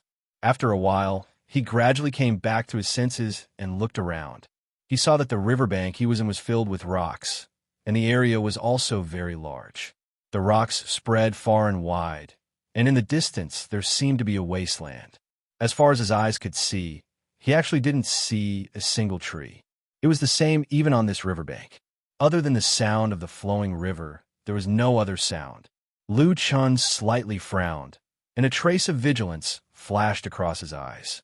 Although this land was quiet, it did not look safe. There was something strange about it. There was plenty of water on the riverbank. Logically speaking, there should be a lot of vegetation. However, not even a single blade of grass grew here, let alone any animals or monsters. The land was dead silent, as if there was no life. After a moment of silence, Lu Chun brought Atsu, who was also a little surprised, and walked a few more steps towards the riverbank. After confirming that there was no danger around, he put away the black short sword in his hand and let out a long breath. Although this land still looked a little strange, no matter what, being able to stand on this land safely was already many times better than the terrible situation that he had expected before he came out. Now that he was temporarily safe, the next thing he had to do was to determine where he was. However, this was where Lu Chun ran into trouble. Apart from the fact that he could roughly determine that the river next to him was the Dragon River, Lu Chun had never heard of this desolate land. He did not know how far the seed had been washed away by the river during this period of time. Although the Dragon River was the boundary river in the central region of the Land of Chaos, in reality, the river still flowed into an unknown place in the depths of the Land of Chaos. Lu Chun faintly felt that he was currently somewhere in the central region of a Land of Chaos. After pondering for a while, Lu Chun finally decided to walk around. At the very least, he had to take a look before deciding. Although this place was full of danger, the good thing was that after surviving this calamity, his pursuers probably wouldn't be able to catch up to him for a while. Because the riverbank, or rather, the wasteland behind a rocky beach, looked shockingly vast, almost like a large piece of barren land, Lu Chun didn't dare to rashly enter. Instead, he walked along the direction of the river to see if he could find any clues. However, just as he was about to raise his chi and dash forward, he suddenly let out a muffled groan. His entire face instantly turned pale, and he directly fell to the ground. Atsu, who was standing beside Lu Chun, was shocked. He instinctively jumped away, then hurriedly ran back to Lu Chun and rubbed his head against Lu Chun's body. Lu Chun gasped for breath with an unbearable pain on his face. Beads of sweat seeped out of his forehead. After a while, his painful appearance slowly calmed down, and he sat up. His face gradually revealed a trace of disbelief. Just now, when he subconsciously planned to urge the spiritual power in his body to hurry on, all the meridians in his body suddenly twisted together. All of the spiritual power seemed to have instantly gone out of control and crazily crashed into the meridians. That situation was really like being possessed by the devil. Fortunately, after the battle 10 years ago, his body's cultivation was greatly damaged. Today's spiritual power was no longer the same as it was in the past, so the damage caused wasn't too big. If it was any other Foundation establishment or Jean Dan Fryer, it was very likely that they would be in danger of exploding. Lucien was really shocked. If he couldn't use spiritual power, he was almost no different from an ordinary person. If a slightly more powerful demonic beast came, he wouldn't have the power to protect himself. This place was completely desolate. It really was an extremely sinister place, dangerous and immeasurable. However, it was also at this time that Lucien's heart suddenly moved, and he thought of something else. The situation just now was a little similar to the legendary deepest part of the Land of Chaos, where the 5 elemental spiritual power had reached the most chaotic and crazy place. It was said that the 5 elemental spiritual power in the deepest part of the Land of Chaos was chaotic and could not be absorbed at all. Even if one used their own spiritual power, they would immediately be affected by the outside world and suffer a backlash. It was one of the most dangerous places in the world. Lucien was stunned for a moment. The 5 elemental spiritual energy was so chaotic. Could it be that he wasn't in the middle of the Land of Chaos, but the most dangerous part of the Land of Chaos? Thinking of this, Lucien couldn't help but suck in a breath of cold air. It must be known that the center of the Land of Chaos was a place of natural danger, led by the Chaos Abyss, the spirit-shattering Sand Sea, and other dangerous places. It was a place that even a perfected Yuanian cultivator wouldn't dare to easily set foot in. With his current abilities, he might not be able to get out of this place. After standing in a daze for a moment, Lucien quickly calmed down. Since he was already in this situation, he could only take it one step at a time. He turned around and called out to Atsu before continuing forward. However, after taking 2 steps, he suddenly stopped and turned to look at Atsu. He said with some surprise, "Are you all right?" Atsu wagged his tail and skipped a few times beside him, looking rather pleased with himself. "Oh, I'm all right. That's great." Lucien smiled and said, "Come over and carry me." With this huge black wolf as a mount, the journey was naturally much longer. As for why this place didn't affect Atsu, it was probably because it was a demonic beast and didn't have any 5 elemental spiritual power. Lucien didn't know the reason and couldn't be bothered to think about it. After riding Atsu for half a day, a mountain suddenly appeared in front of him. It was a tall and majestic mountain that blocked out the sun.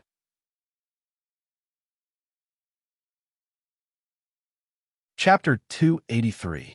It was the tallest mountain that Lucien had ever seen in his life. It was even bigger than Kunlun Mountain. The mountain was still far away on the horizon, but just by looking at its tall figure, there was a terrifying aura pressing down on them. It was not a mountain, but a boundless city wall that blocked the heaven and earth. The 2 ends of the mountain range stretched for tens of thousands of miles, and the end could not be seen. The mountain peak was extremely tall and towered into the sky. About 1,000 feet above the ground, there was a line of snow, and above that was a vast expanse of white snow. The white clouds were misty, layer upon layer.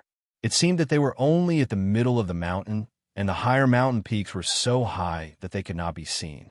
Such a magnificent spectacle was really rare in the world. Lucien and Atsu looked ahead and held their breath.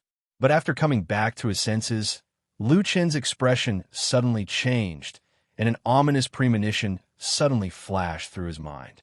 Unlike the vast wasteland where not even a blade of grass grew, he had heard of this towering and exceptionally majestic mountain in the past. Legend has it that in the deepest part of the Land of Chaos, there was a huge mountain peak that stretched across the land. It was called the Great Snow Mountain. It was the home of the ferocious and valiant barbarian tribe. There were countless ferocious and peerless demonic beasts in the huge mountain range, and the height of the mountain was unimaginably high, reaching into the clouds. Since ancient times, it had the nickname of Pillar of Heaven and Earth. For thousands of years, no one had ever been able to cross this huge mountain. Firstly, the mountain was steep and difficult to climb, and the demonic beasts in the mountain were extremely ferocious. Once one climbed to the top, it was said that there was an extremely cold wind at the top of the mountain that was unheard of in the world. Not to mention flesh and blood, even the ancient beasts and even the highly skilled Yuaning Jinren could not withstand it.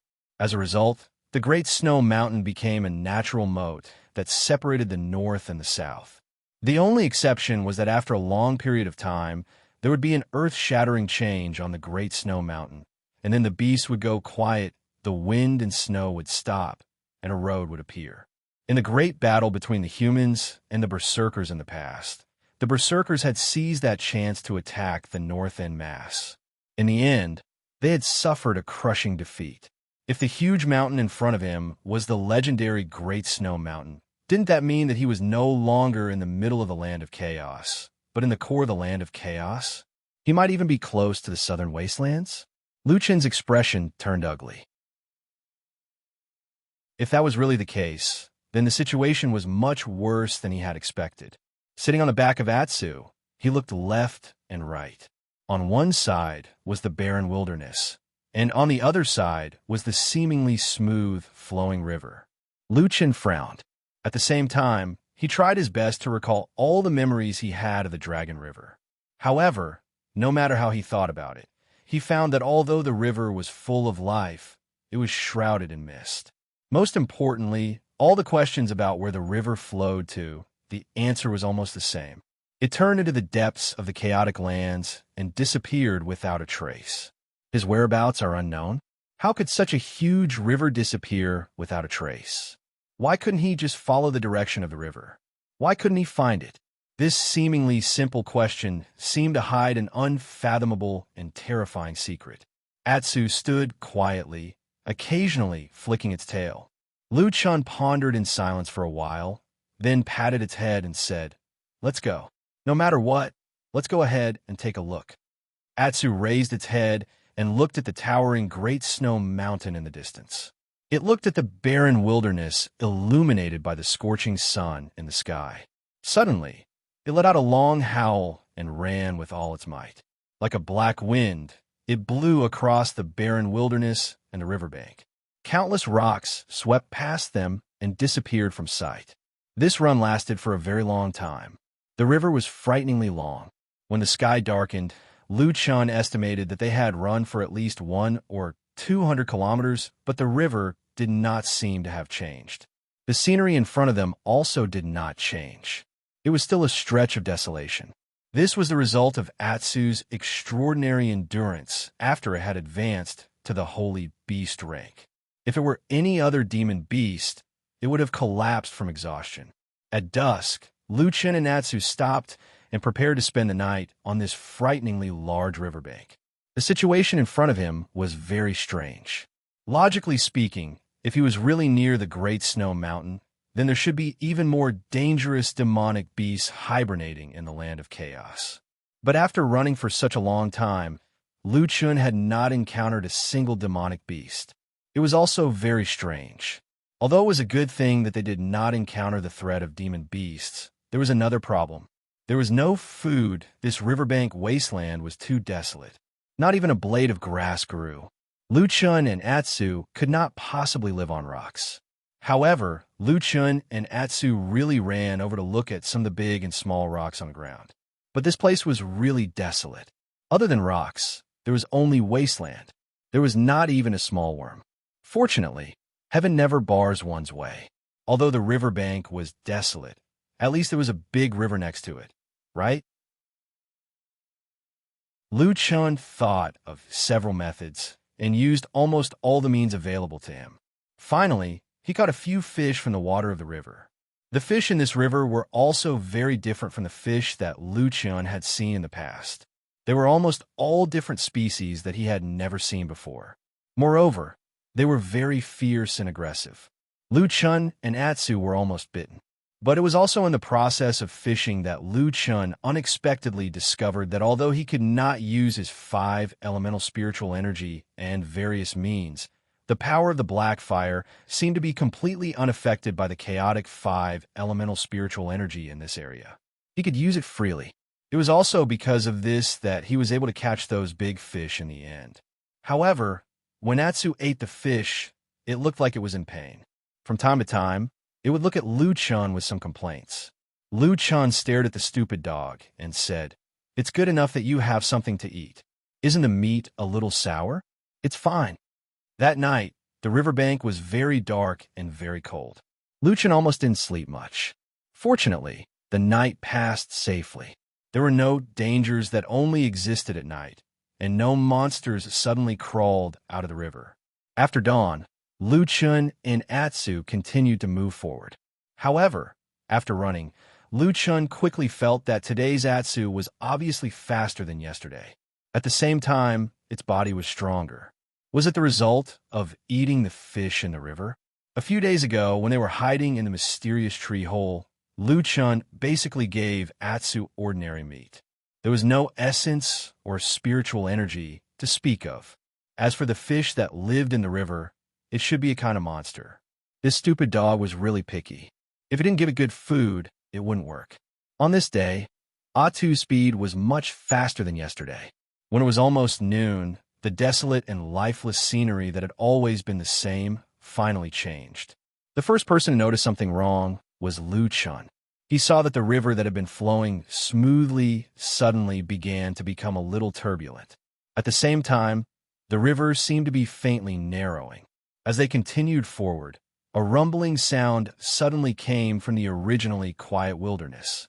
It was like a thunderclap, like a landslide, and also like a torrent crashing against a hard rock. It made one's heart skip a beat. This time, without waiting for Lu Chun to call, Atsu first slowed down and looked forward.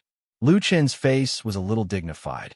He jumped down from the back of Atsu and looked into the distance. There seemed to be a vague black, slowly wriggling in the distance. All the sounds came from that direction, and the river next to him was also flowing in that direction. It seemed that he finally found a result. Lu Chun narrowed his eyes slightly, looked at the darkness in front of him, and then suddenly patted Atsu's head and whispered, "You stay here.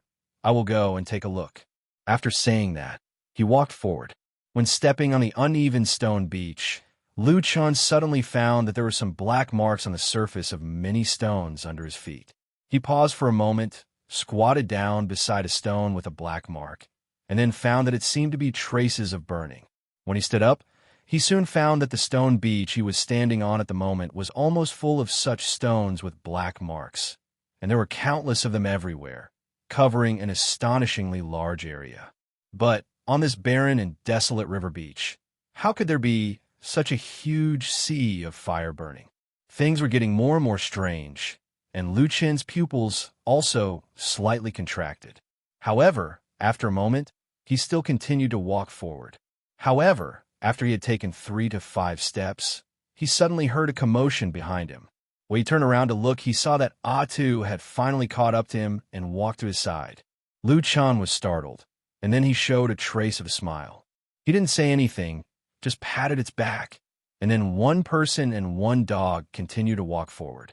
After walking for a while, the darkness in front of him began to gradually become clear, and the river around him flowed more and more rapidly. The sound of the water was intense like thunder. When they continued to walk forward, an unimaginably huge pit or a huge cave suddenly appeared in front of Lu Chun's eyes. At this point, the river suddenly made a loud noise, and countless streams of water rushed into the air, then turned into an unimaginably huge waterfall, flew straight down, and fell into the abyss. Yes, this was a dark abyss, a huge and bottomless abyss.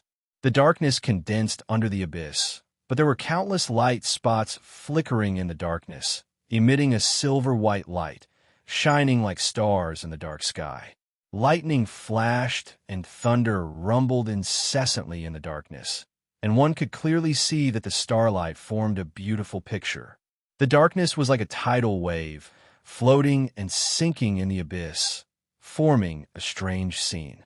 When Lu Chun stood at the edge of this abyss, he looked like an insignificant ant, looking at the unimaginable miracle in this world in shock. Chapter 284. The abundant and surging water of the river turned into a huge waterfall, plunging straight into the darkness, and then disappeared without a trace. From afar, it looked like a white jade belt hanging in the night. standing next to this black and huge abyss. It was as if the sky and earth had been turned upside down. The night sky was below, and the earth was above. The darkness and the strange starlight and white light formed a strange scene. It was not static. Like clouds flowing, everything in the abyss seemed to be rotating, just like the vast and boundless galaxy in the sky had produced a terrifying vortex, as if it was going to devour everything in this world. Lightning flashed, twisting and passing through the black, cloudy galaxy, and there were bursts of low but majestic thunder from the depths of the abyss from time to time. Occasionally, when two blazing and dazzling lightning collided, it suddenly burst out an unimaginably dazzling light, illuminating the deep night sky, but then it quickly dimmed and then was swallowed by an even larger wave of darkness. Lu Chen only felt that his throat was a little dry. He stared blankly at the strange scenery below, which was almost beyond human imagination, and was shocked by this huge and incredible scene. Just as Lu Chen was lost in thought, he suddenly heard a few hurried roars from beside him. Immediately after, he felt a grip on his wrist, and a sharp pain accompanied by a great force that pulled him backwards abruptly came over. Lu Chen let out a pained groan, and his body jolted awake. He saw that Atu had opened his mouth for some unknown reason, and was biting his hand with all his might, trying to drag it backwards. He was shocked and angry, and just when he was about to scold, his body suddenly trembled, and he found that he had already walked to the edge of the abyss, and half of his foot was already hanging outside. If he took half a step forward, he would directly fall into this mysterious and terrible abyss. It turned out that just now, unknowingly, he seemed to have lost his consciousness. If it were not for Atsu, who was still awake and pulled him back, the consequences would be unimaginable. Lu Chen hurriedly retracted his foot, which was already halfway into the abyss, and took a few steps back. His face was a little pale, and he was gasping for breath. At the same time, he was horrified. This mysterious abyss seemed to have a strange power that could make people walk into a trap. It was really creepy. After a while, Lu Chen calmed down a little, but he didn't dare to look at this strange abyss anymore. He turned around and touched the head of Atsu, who was standing beside him. Just when he was about to speak, he suddenly saw the huge mountain in the distance. His body trembled again. In that instant, he suddenly knew where this place was, under the great snow mountain in the chaos abyss. The great snow mountain, the primal chaos abyss, and the shattered spirit sand sea. These three places were the most dangerous and terrifying core areas of the land of chaos. When he and Atsu hid in the mysterious tree hole, the river water of the Dragon River had actually washed the seed all the way to the deepest part of the land of chaos. Even in the flourishing cultivation world of the human race, it had been many years since anyone had come close to the core areas of the land of chaos. These most dangerous places in the world seemed to have become legends. This result far exceeded Lu Chen's initial plans. One had to know that he had only wanted to take the risk to enter the central area of the land of chaos. After standing in place for a while, Lu Chen shook his head and sighed helplessly. He glanced at Atsu and found that Atsu was also looking at him with concern, as if worried that this man had been scared silly. "All right, at least we are still alive," Lu Chen said to Atsu in a self-deprecating manner and shrugged his shoulders. No matter what, standing so close to the primal chaos abyss, one of the three most dangerous places in the land of chaos, was not a pleasant thing, even if it seemed like nothing had happened for the time being. "Let's go and take a look at the other places," Lu Chen said to Atsu, and turned to leave. Atu was just about to follow when, all of a sudden, the black wolf's fur stood on end and it bared its fangs. It let out a ferocious growl once again, as if it had seen a terrifying beast, revealing a look of terror. Lu Chen was shocked. Just as he was about to comfort Atsu, he suddenly felt the ground beneath his feet shake violently. Then, several earth-shattering claps of thunder rang out from the primal chaos abyss. Lu Chen turned to look in the direction of the sound and saw that the river in the distance, which had already become turbulent, suddenly began to twist and ripple. In the huge abyss, black waves surged violently, each wave higher than the one before. Lightning was swimming around crazily. Rays of starlight shone brightly. The darkness was full and surging. The dark vortex spun faster and faster. Suddenly, there was a moment when everything stopped. Heaven and earth held their breath, and all things froze. All of a sudden, a loud noise that seemed to tear the sky and shatter the vault of heaven rang out from the abyss of chaos. A dark torrent rushed straight up to the sky from the depths of the whirlpool. All the clouds and mist were scattered in front of this terrible dark torrent. They could only stare at this strange scene that pierced through the sky. The clouds in the sky changed color. After a while, the giant black pillar gradually shrunk and disappeared. The primal chaos abyss slowly regained its calm. Lu Chen was shocked. Suddenly, he saw a small black dot appear in the sky. The black dot fell from the sky at a very fast speed. It gradually became bigger and bigger in his sight. It turned out to be a fist-sized black stone burning with flames. With an astonishing whistling sound, it fell from the sky. After a while, it smashed heavily on the ground hundreds of feet away from Lu Chun and Atsu, making a deafening roar. The ground trembled, and the black fire burned high into the sky. The ground was immediately scorched black. At the same time, sand and stones flew. Obviously, the force of the impact was astonishing. Lu Chun looked at the burning flames and the big pit on the ground. Suddenly, his face changed. At that moment, he suddenly thought of the black marks left on the ground. Go! He suddenly let out an angry roar, flipped over, and jumped onto Atsu's back, hugged its neck and shouted, "Run!" Atsu seemed to have sensed something. It let out a long roar and rushed out with all its might. At the same time, in the boundless sky, a second black dot appeared, then a third, a fourth. More and more, until it was impossible to count. The entire sky was filled with black falling rocks, carrying with them endless flames and terrifying whistling sounds as they fell to the ground. Atsu roared and ran. Its body was as agile as lightning.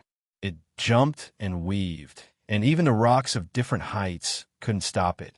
But soon, the burning black stones that fell from the sky began to hit the ground. At first, it was one or two stones. Soon, it was too much for the eyes to take in. The roar was deafening. The sound of explosions and the trembling of the ground were endless. The burning flames began to spread across the land. Every falling boulder would cause a sea of fire and a large amount of sand and dust. Carrying Lu Chun on its back, Atsu desperately ran away in this doomsday-like scene. It passed through every narrow gap and dodged the feast of the Grim Reaper. Even if the flames burned its skin and flesh, it didn't flinch. There were many times when it was only a thin line between life and death. The terrifying rain of fire covered the land. If Atsu made the slightest mistake, it and Lu Chun would stay on this land forever. But in the end, Atsu still roared and rushed out with its body covered in flames and dust. It avoided the falling stones along the way and left the seemingly endless rain of fire behind. The thrill of the journey was indescribable. Even Lu Chun himself felt that he was in a desperate situation and couldn't escape anymore. But in the end, Atsu, the magical holy beast that was only good at escaping, exerted all its strength and finally brought him out.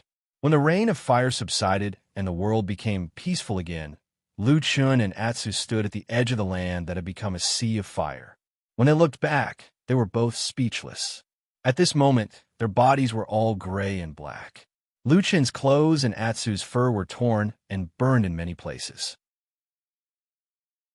And in the place where they were just now, no living creature could survive within a radius of more than 100 miles. Lu Chun finally knew where the black marks on the stones that he saw before came from.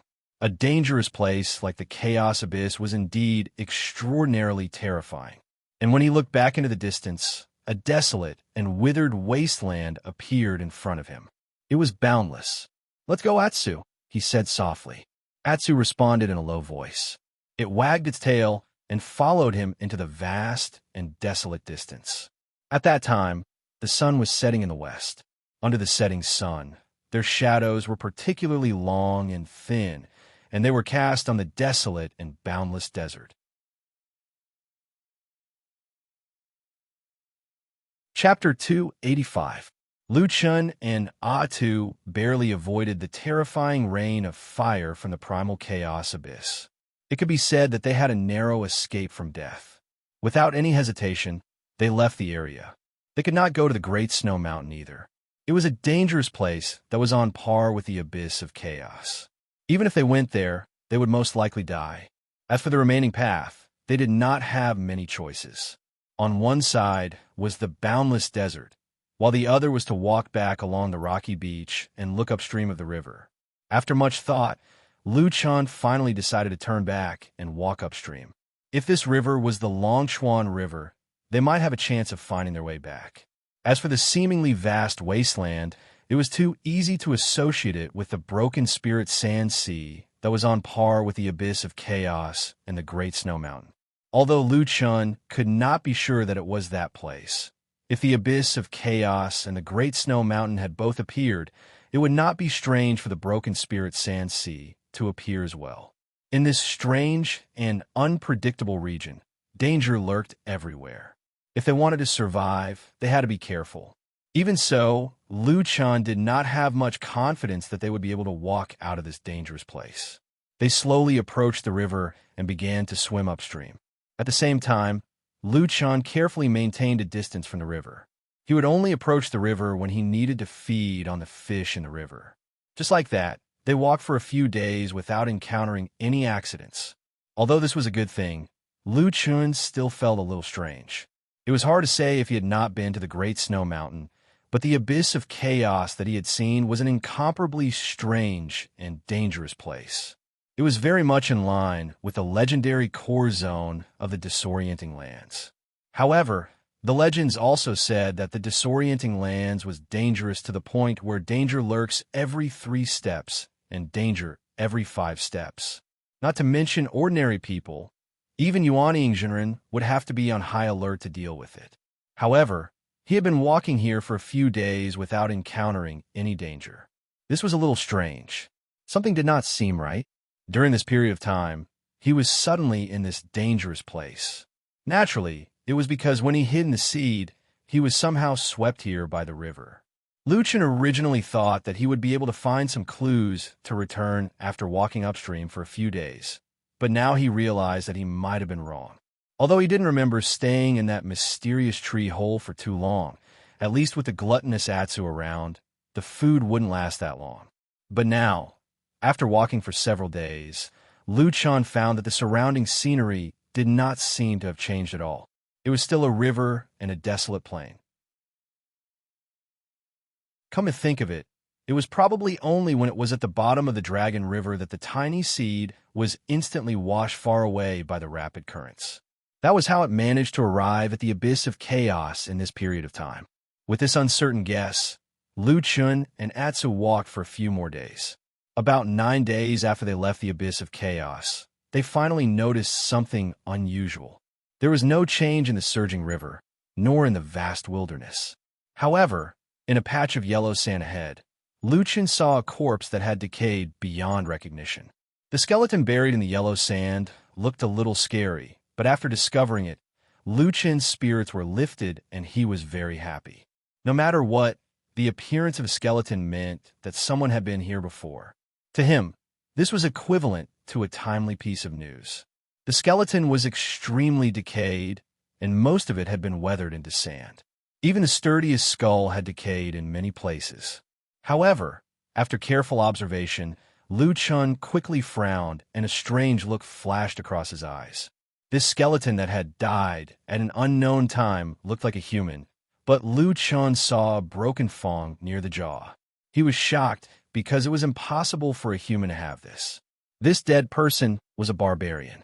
Atsu walked to Lu Chun's side and raised its head to look at him. Lu Chun straightened his body. After a moment of silence, he said to Atsu in a low voice, "Let's go. Let's go forward and take a look. I hope my guess is wrong." At this moment, Lu Chun was guessing in his heart. He did not say anything, and Atsu had no way to ask. Of course, although Atsu was now a holy beast, it still did not know the human language, so it could not ask. The two of them stepped over the skeleton and continued forward. The dry wind blew from the wilderness and blew up a patch of yellow sand, drowning the hideous skeleton. The discovery of this skeleton was like a watershed. From this day onwards, the direction that Lu Chun and Atsu were moving in began to change. Grass and trees began to appear on this piece of land. Although they were sparse and did not form a forest, it was clear that the situation was slowly improving. The aura of life began to thicken in this piece of land. Later, Lu Chun actually saw a small oasis formed by a small forest in the desert. There were some small animals there, but they were not demonic beasts. They looked a little strange and seemed to be very different from the creatures in the divine central continent. At the very least, some of the beasts in this place looked very weak. Lu Chun caught two beasts that looked similar to wild rabbits as a way to improve his and Atsu's meals. It was unknown whether it was because no one had come here for a long time, but these weak beasts did not seem to be able to resist. However, Atsu seemed to have no interest in the meat of these weak beasts. It used its mouth to pull Lu Chun's clothes and dragged him toward the river. It looked like it wanted to eat the fish in the river. Lu Chun was also helpless. In the end, he could only help it catch two more beasts to deal with it. After that, they continued to move forward. Lu Chun had a feeling that the change he was looking for might be right in front of him.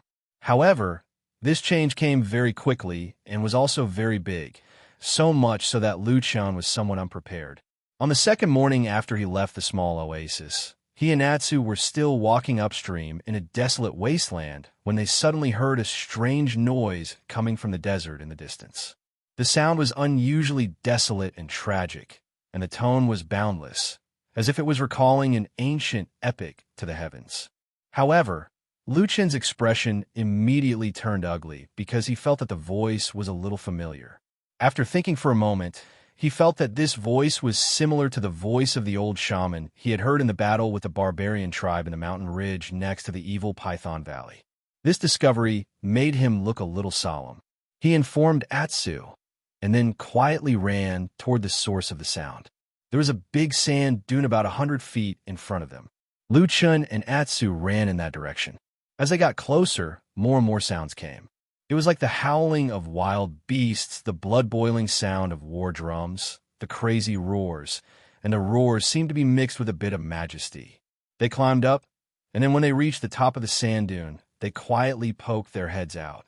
A battlefield appeared in front of them. It was a fierce battle involving hundreds of people. It was fierce and bloody, crazy and tyrannical. It was unfolding in front of them without any warning. About 100 feet below the sand dune, all the warriors on the battlefield were tall and burly barbarian warriors with tusks in their mouths. Most of them were bare-chested, and they were holding weapons made of huge stones in their hands. They were fighting in a violent manner. This battle seemed to be halfway through, and it had reached the most intense moment. Both sides were in a killing frenzy. Blood flowed everywhere, and corpses were everywhere. It was unknown how many barbarians had been decapitated, and their limbs were severed. The scene was extremely bloody. Atsu let out a low growl, and it seemed to be a little nervous. Lu Chun gently patted its head, but his expression didn't look good either. He turned his head and looked at the road they had come from, and the unusually long and wide river. He was speechless for a moment. Such a fierce battle between barbarians must be a war between two big tribes, and it was impossible for such a situation to happen in such a dangerous environment like the chaotic land. He secretly smiled bitterly. With a bit of self-mockery, he whispered to himself, "I've actually been washed to the southern wilderness." Yes, it was very likely that Lu Chun and Atsu were in the southern wilderness, where only the barbarians lived. The great snow mountain and the abyss of chaos he had seen were all real. But what was different from what he had imagined was that he and Atsu were now on the other side of the most dangerous area in the chaotic land. Perhaps he was the first human to set foot in the southern wilderness in thousands of years. Of course, this wasn't something to be happy about. The southern barbarian territory had been separated from the chaotic lands for thousands of years, and there were almost no humans here. Moreover, if the legends were true, there were many barbarians who had the vile habit of eating human flesh. Similarly, if this was the southern wilderness, it could finally explain why the spiritual power of the five elements was so abnormal that it almost crippled Lu Qin's cultivation. On the other hand, the power of the black flame in Lu Qin's body was not damaged at all. It was probably because this power originated from this place. He smiled bitterly in his heart, and also had a headache about how to survive in the future. But with a loud roar, Lu Qin's attention was quickly drawn to the battle. He saw that at the back of one of the barbarian tribes, there seemed to be someone who was finally dissatisfied with this bloody and indecisive war. Then a barbarian dressed in black and looking like a priest walked out. He raised his hands to the sky and loudly chanted an incantation. After a while, a magic tool appeared in his hand, which seemed to be a piece of yellow wood. Then, as he chanted the incantation faster and faster, the yellow wood began to light up with runes, and a strong spiritual power began to fill the air. Totem power? Lu Qin's expression immediately turned solemn. This scene was very similar to that of the barbarian tribe he had seen in the Disordered Land. He just didn't know if the effect of this priest spell would be the same as that of the old priests. Lu Qin stared at that side, his eyes shining.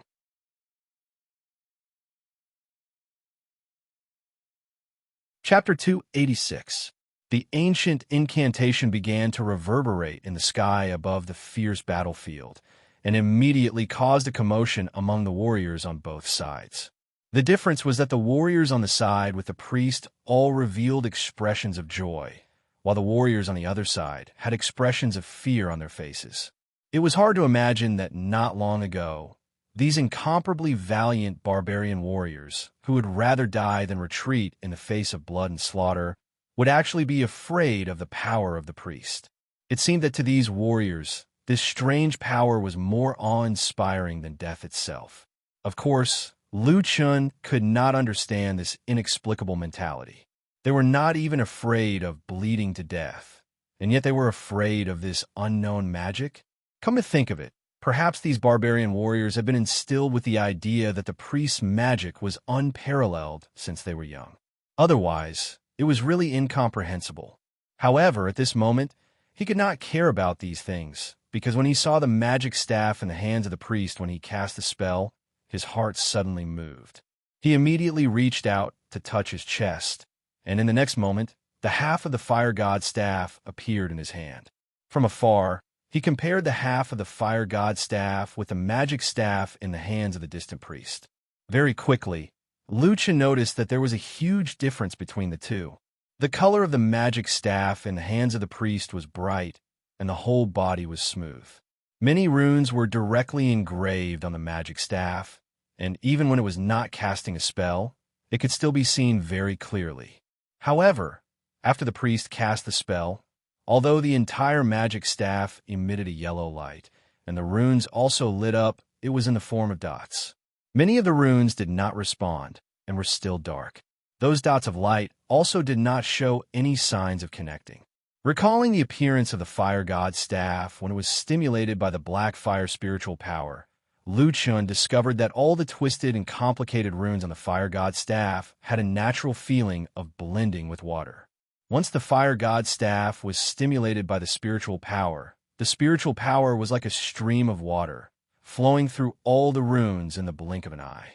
Every place and every rune would light up, forming an incomparably complete totem. Up until now, the fire god's staff in Lu Qin's hands was only emitting light, barely able to be used as a torch. However, Lu Qin still felt that the fire god's staff should be much stronger than the staff in the priest's hands. Perhaps, just like what the old priest of the barbarian tribe had said before his death, this was a divine weapon. The fire god's divine weapon, the fire god's choice? Lu Qin curled his lips and put down the Vulcan staff. On the battlefield below, the priest had already finished chanting his incantation. Soon, a powerful force was emitted from the staff in his hand. Several yellow rays of light shot out and shot into the ground in front of him. At the same time, Lu Qin suddenly felt a slight warmth in his hand, and Atsu, who had been lying beside him, suddenly moved a little to the side, as if it was startled by something. After a while, their gazes looked down at the same time. They saw that the half of the Vulcan staff was actually trembling by itself. A ray of light that was not particularly bright was flickering in the runes on the body of the staff. However, the Vulcan staff's reaction stopped there. It gave off a feeling of disdain. After the light flickered for a while, it gradually dimmed. On the battlefield below the sand dune, there was already a strange change.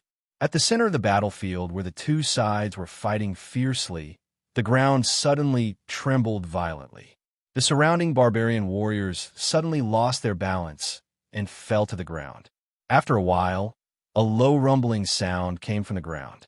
A large area of sand and stones suddenly arched up. Smoke and dust flew everywhere, and countless small stones rolled down. Then, under the shocked gazes of the crowd, a huge stone puppet that was more than 2 feet tall appeared on the battlefield. This stone puppet, whose entire body was condensed from stones and sand, raised its head towards the sky and roared. Its voice was like thunder. Then it slowly turned around and walked towards the enemy camp. With every step it took, the ground would tremble. This indicated that the stone puppet's body was abnormally heavy. Looking at the terrifying stone giant that had suddenly appeared, it was obvious that it was not an opponent that ordinary people could fight against. The barbarian warriors who had been fighting bravely before also began to show signs of hesitation and fear in their eyes. Some of them even began to retreat. The situation of the battlefield that was originally evenly matched was suddenly reversed after the appearance of the stone puppet. The morale of the barbarian warriors who had the power of the priest had obviously risen. All the barbarian warriors roared and rushed forward. They either slashed and chased after the stone puppet, or directly entangled the opponent so that the stone puppet behind them could catch up. Seeing that the situation was about to get out of control, a few people suddenly jumped out from the back of the barbarian warriors who were at a disadvantage. But none of these people were like the priest. They seemed to be stronger warriors and leaders. They shouted at their subordinates and drove them back to fight. Lu Chun was watching from the side of the sand dune. He could also see that something was wrong. The barbarian army with the priest had a unified command. Even their clothing was similar. On the other side, although the number of barbarian warriors wasn't small, but after a long time, he could see that the warriors of several different tribes had joined forces to fight together. These barbarian warriors were also very brave and valiant. But when the leader of the barbarian warriors came out, the situation immediately became chaotic. The warriors of each tribe only listened to the leader of their tribe. So, the scene suddenly became chaotic. The stone puppet had dragged its heavy body to the front. It let out a loud roar and kicked its huge stone foot towards the barbarian warriors. A gust of wind blew past, and a few barbarian warriors who couldn't dodge in time were kicked. Immediately, deafening screams could be heard, and a few bodies were kicked away. Blood splattered everywhere, and their bones were broken and their flesh was torn. Then, the stone puppet raised its arm and smashed its huge fist into the crowd of barbarian warriors. Boom! The ground shook, and a few barbarian warriors who couldn't dodge in time were smashed into a pile of flesh and blood. The other barbarian warriors seemed to be scared out of their wits. They screamed madly and retreated with all their might. It seemed that they wanted to get as far away from this inhumane stone puppet as possible. The situation instantly collapsed. Even though the leaders of the Allied army were trying their best to drive their warriors away, they couldn't control the barbarian warriors who were retreating. On the opposite side, a large group of warriors were laughing wildly. They were waving their blood-stained blades and were following the stone puppet. On the side of the Allied army, everyone's faces were ashen and despair could be seen on their faces. Some of them seemed to be extremely angry. They tore their clothes, beat their chests, and roared. Why? Why did they have a priest? Didn't the priest of the mountain spirit tribe die decades ago? Blood splattered everywhere on the bloody battlefield. Many people were bleeding and collapsing, and an even greater massacre was about to descend. Lu Chun, who was hiding behind a sand dune in the distance, didn't feel anything. He had been used to death and blood for so many years. Once he hardened his heart, he could be extremely cold. Not to mention that both sides were barbarians, so he didn't feel the slightest bit of sympathy for them. So, when one side was about to be slaughtered, he didn't feel anything.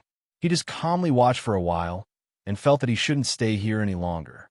Once the battle was over, the barbarians on the winning side would definitely clean up the battlefield.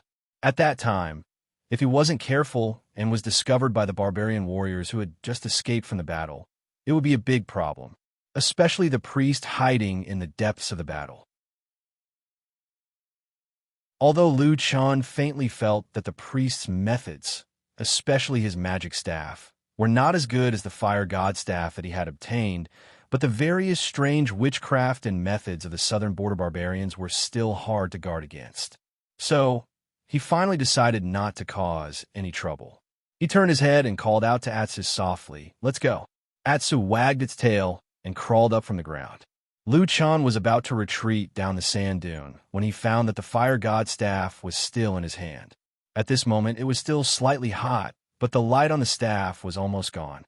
He shrugged his shoulders and was about to put away the fire god staff when he suddenly found that the priest in the distance had a solemn expression on his face.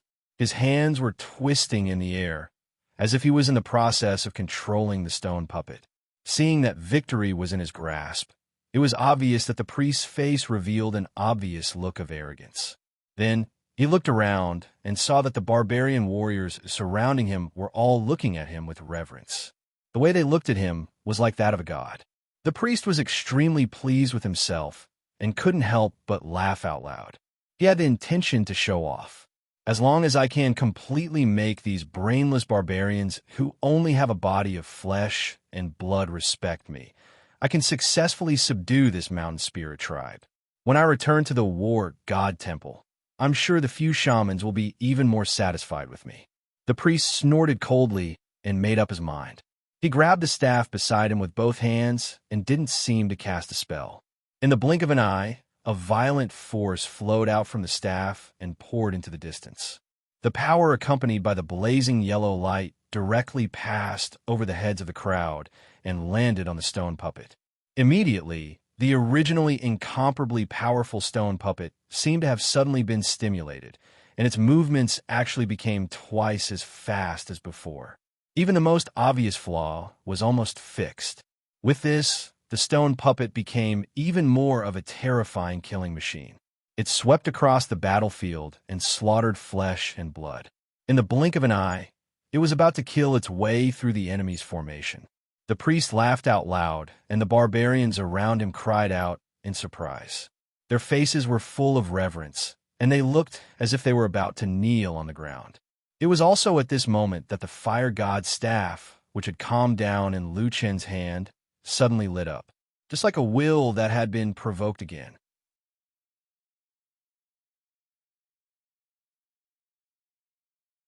Chapter 287. It was a sudden ray of light that rose from the fire god's staff. The entire sand dunes seemed to be shrouded in this ray of light in an instant. It was majestic and turbulent, and the light was like fire, roaring loudly.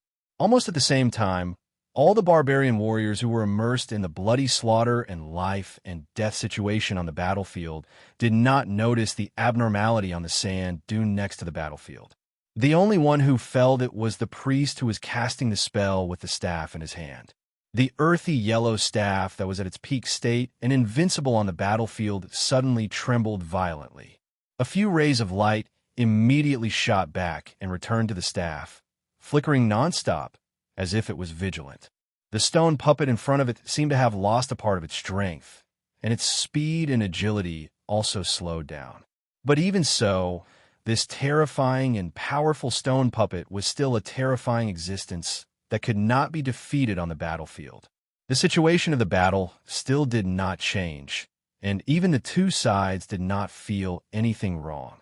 At most, they thought that the priest felt that this little bit of power was enough to win, and there was no need to waste any more energy. However, at this moment, the priest's face suddenly became solemn. Just at that moment, he clearly felt a powerful origin power suddenly appear around him. This kind of pure and powerful spiritual power was something he had only seen from the few shamans in the war god temple in the past. Could it be that a powerful shaman had suddenly come here? The moment this thought surfaced in his mind, the priest's face instantly turned pale. Like the surrounding barbarian warriors who worshipped him, he was even more in awe of the few shamans who were at the peak of the barbarian race's power. He did not even dare to think of making an enemy out of them. However, very soon, the priest noticed that something was wrong, because other than the wave of spiritual power, he did not feel the monstrous aura that seemed to be able to cover the sky and cover the sun that he was so familiar with. This discovery made the priest feel slightly relieved, and his eyes immediately swept around. After a moment, his eyes fell on the sand dune at the side of the battlefield. There seemed to be a ball of fire burning there, and the fire seemed to be enveloping the entire hill. And the wave of spiritual power that he felt before was coming from there. After seeing the fire, the priest could not help but be startled. Fire spiritual power? Didn't this power disappear from the wilderness for thousands of years? A moment later, the priest sneered, and a look of understanding appeared in his eyes. Only the shamans of the barbarian tribe could master the true 5 elemental spiritual powers of gold, wood, water, fire, and earth. Priests like him could only cultivate various kinds of secondary spiritual powers, but their power was equally powerful. Thinking of this, he felt a little disgusted with the enemy hiding on the sand dune. This was to disrupt his plan to subdue the mountain spirit race. Even if the other side hadn't made a move yet, as long as they affected this area, they would become his enemy. Since it wasn't Lord Shaman, then there was nothing to be afraid of. This priest himself was an extremely talented rising star in the war god temple. If it wasn't for the fact that his background wasn't too good and he didn't have the backing of a powerful tribe, his achievements would have been much greater than what he was now. It was precisely because of this that he was even more eager to subdue a tribe for his own use. But in the barbarian wasteland, all the tribes insisted on a single belief in the power of the totem. Apart from worshipping their ancestors, the barbarian tribes only worshipped one kind of totem. For example, a tribe that worshipped a fire totem would never believe in the power of a water totem. The totem spiritual power of this priest belonged to the earth totem system of the 5 elements. He wanted to find a tribe that worshipped an earth power. Moreover, this tribe had already lost its priest, so the tribe couldn't be too weak. Otherwise, it wouldn't be able to provide him with all kinds of strong support, and it would be useless to subdue it. Therefore, subduing the mountain spirit race was something he couldn't afford to fail. Originally, he had basically controlled the morale of the mountain spirit race. In today's battle against 4 small tribes, as long as he won the battle, the mountain spirit race would be completely loyal to him. Just as he was about to succeed, an accident had occurred. This time, he couldn't back down no matter what. The priest picked up his magic staff and started to chant a mysterious incantation. His body turned half a circle, no longer facing the front of the battlefield. Instead, he looked in the direction of the sand dune. The leaders of the mountain spirit race next to the priest soon noticed that something was wrong. They raised their heads and looked at the strange fire on the sand dune. Suddenly, their faces changed. However, seeing that the priest was calm and composed and that he was directly attacking the sand dune, they felt relieved. In this battle, the high priest had already proven his strength. A yellow light rose up like a vast and boundless wasteland. It turned into a huge fist in midair and then smashed down on the sand dune. Lu Chun, who was hiding behind the sand dune, had a helpless expression on his face. According to his original intention, he did not care whether the 2 barbarians fought to the death. It had nothing to do with him. Just as he was about to leave, who would have thought that the fire god staff would do something like this? Although Lu Chun didn't know why the barbarian priest was so decisive and didn't even hesitate to attack them, it was obvious that the priest regarded them as an enemy. The fire god staff emitted raging flames, and the body of the staff became hotter and hotter.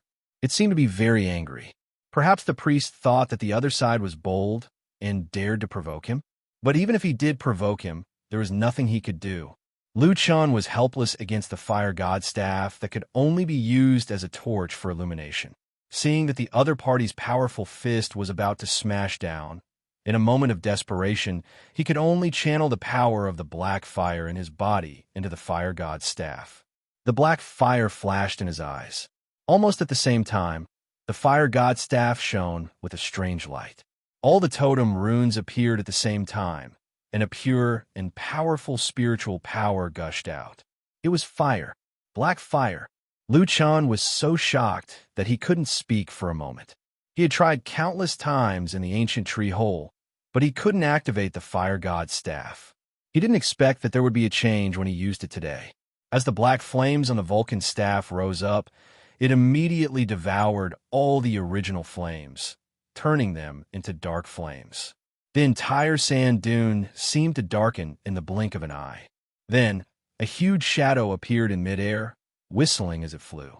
The giant fist of the barbarian priest smashed fiercely into the black shadow, but it was immediately entangled by the black flames.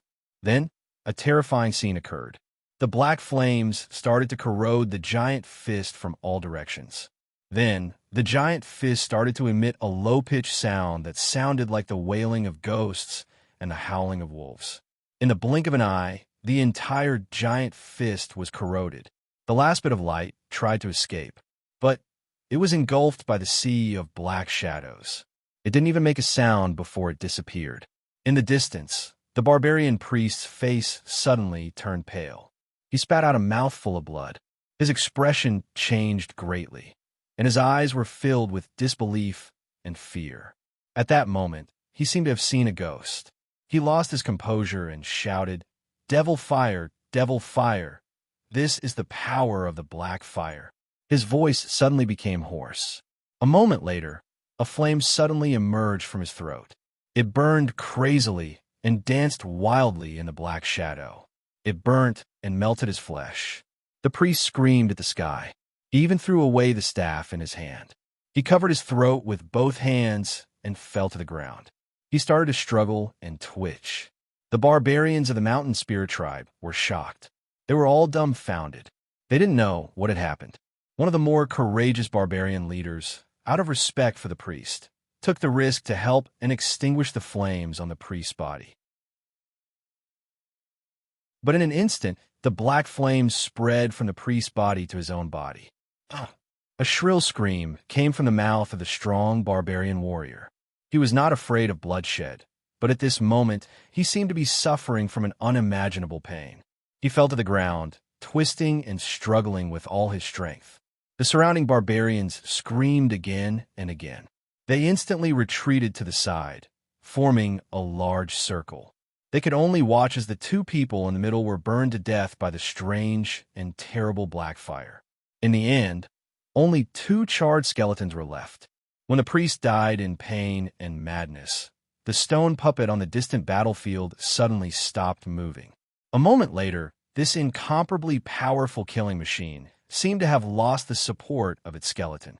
All the stones and sand shattered, disintegrating into a large pile of scattered rubble, and collapsed with a loud bang. On the battlefield, there was a sudden silence. The barbarian warriors on both sides didn't seem to know what had happened. They looked at each other with their mouths agape. But then, a mournful scream came from the back of the mountain spirit tribe's camp. It resounded through the battlefield, and the situation suddenly changed. Countless mountain spirit tribe warriors looked back. They didn't know who shouted, "The priest is dead," but the crowd immediately fell into chaos. On the other hand, the morale of the allied soldiers of the few tribes was greatly boosted. A few of the leaders even seized the opportunity to roar out commands.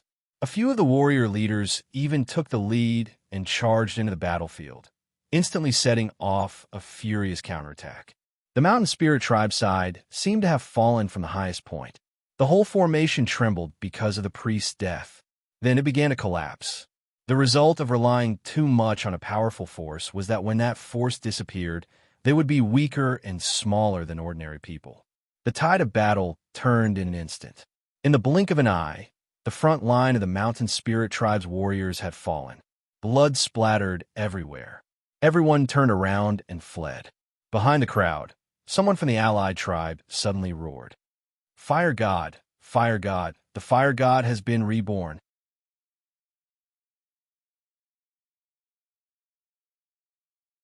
Chapter 288. There was no turning back in that battle. The mountain spirit tribe's morale were completely shattered by the sudden death of the shaman. They were chased and slaughtered by the joint army of several tribes. Blood flowed all the way, and at least half of the mountain spirit tribe's warriors were killed, and they fled in panic. The mountain spirit tribe couldn't be ranked at the top among the barbarian tribes of the southern wilderness. Their overall strength was probably a little lower than the middle level. But after such a big battle, they had lost more than half of their elite warriors. It was a big blow to the mountain spirit tribe's strength. If they didn't have any more opportunities or powerful talents, they would inevitably fall into the ranks of the weak tribes. Different from the gloomy outlook of the defeated, the victors were full of excitement and joy. The armies of the few tribes chased after the mountain spirits for a long distance. The mountain spirits paid the price of more blood and human lives. After dying a bloody path, the armies of the few tribes returned triumphantly. Lu Chun, who was standing on the sand dune, wanted to leave before the fire god's staff quietened down. However, he soon discovered that he had been surrounded by the barbarian leaders and a portion of their subordinates. Lu Chun sighed and looked into the distance. He saw that the warriors in the distance were cleaning up the battlefield. There seemed to be two important things. The first was to check whether the fallen warriors were still alive. If they were comrades, they would help them back for treatment. If they were enemies of the mountain spirit tribe, they would smash their heads and stomp on their chests so that they would die a more thorough death. For a time, the battlefield was once again filled with blood-curdling screams, accompanied by the maniacal laughter of the victorious barbarian warriors, turning the battlefield into a bloody scene. Other than that, they were probably looting.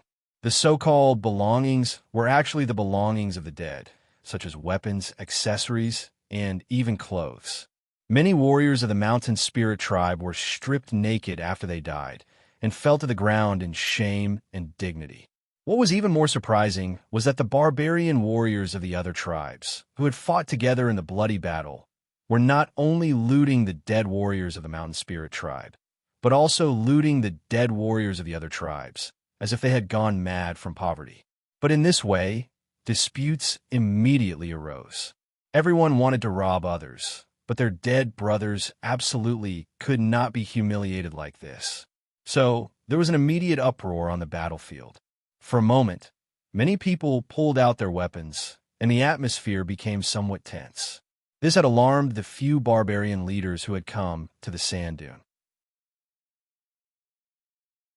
Fortunately, these barbarian leaders still had some brains.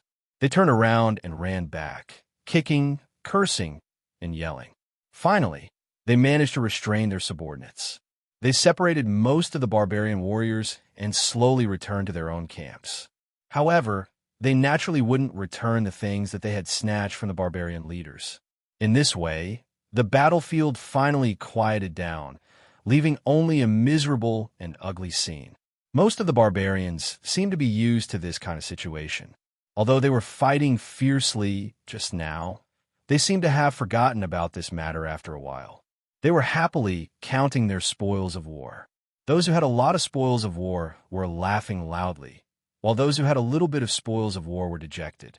Compared to these useless barbarian warriors, the barbarian chiefs ran back to the sand dune. It was only now that the Vulcan staff in Lu Chen's hand had completely calmed down. It no longer glowed or heated up, and the totem patterns had completely disappeared. It looked just like a smooth staff. How did a human feel when he was surrounded by a large group of barbarians in the southern border? Lu Chan felt that he had roughly understood. He looked at the barbarians who were slowly encircling him from both sides of the sand dune. He frowned slightly and looked left and right from time to time, thinking about how to escape. And beside him, Atsu also seemed to feel the danger. His eyes revealed an ominous glint, and he bared his fangs. A low growl came from his throat, and he stared at the enemies who were encircling him from afar. After seeing the appearance of Lu Chun, who was standing at the highest point of the sand dune, all the barbarians subconsciously stopped in their tracks. Everyone's face revealed a look of astonishment, as if they had seen something unimaginable. After a moment, someone suddenly shouted, "Human race?" After this shout, the crowd of barbarians instantly burst into an uproar. Suddenly, there was a series of ping, ping, pang, pang sounds. It was unknown how many people instantly pulled out their weapons. They roared angrily, and it seemed that they were about to rush over and hack Lu Chen to death. Lu Chen's pupils shrank slightly. He took a step back and placed a hand on Atu's back. Just as he was about to move, the fire god staff in his hand, which had already calmed down, suddenly flashed. A beam of flame swayed. It did not have a strong aura, but it was very obvious that it swayed towards a certain direction in the crowd of barbarians. All the barbarians suddenly froze for a moment. Their faces revealed a look of astonishment and instinctive reverence, but it seemed that the hatred in their hearts was even greater. Moreover, they did not quite believe that a human could possess such a legendary power. Therefore, they still shouted loudly and were about to rush over and tear Lu Chun into thousands of pieces.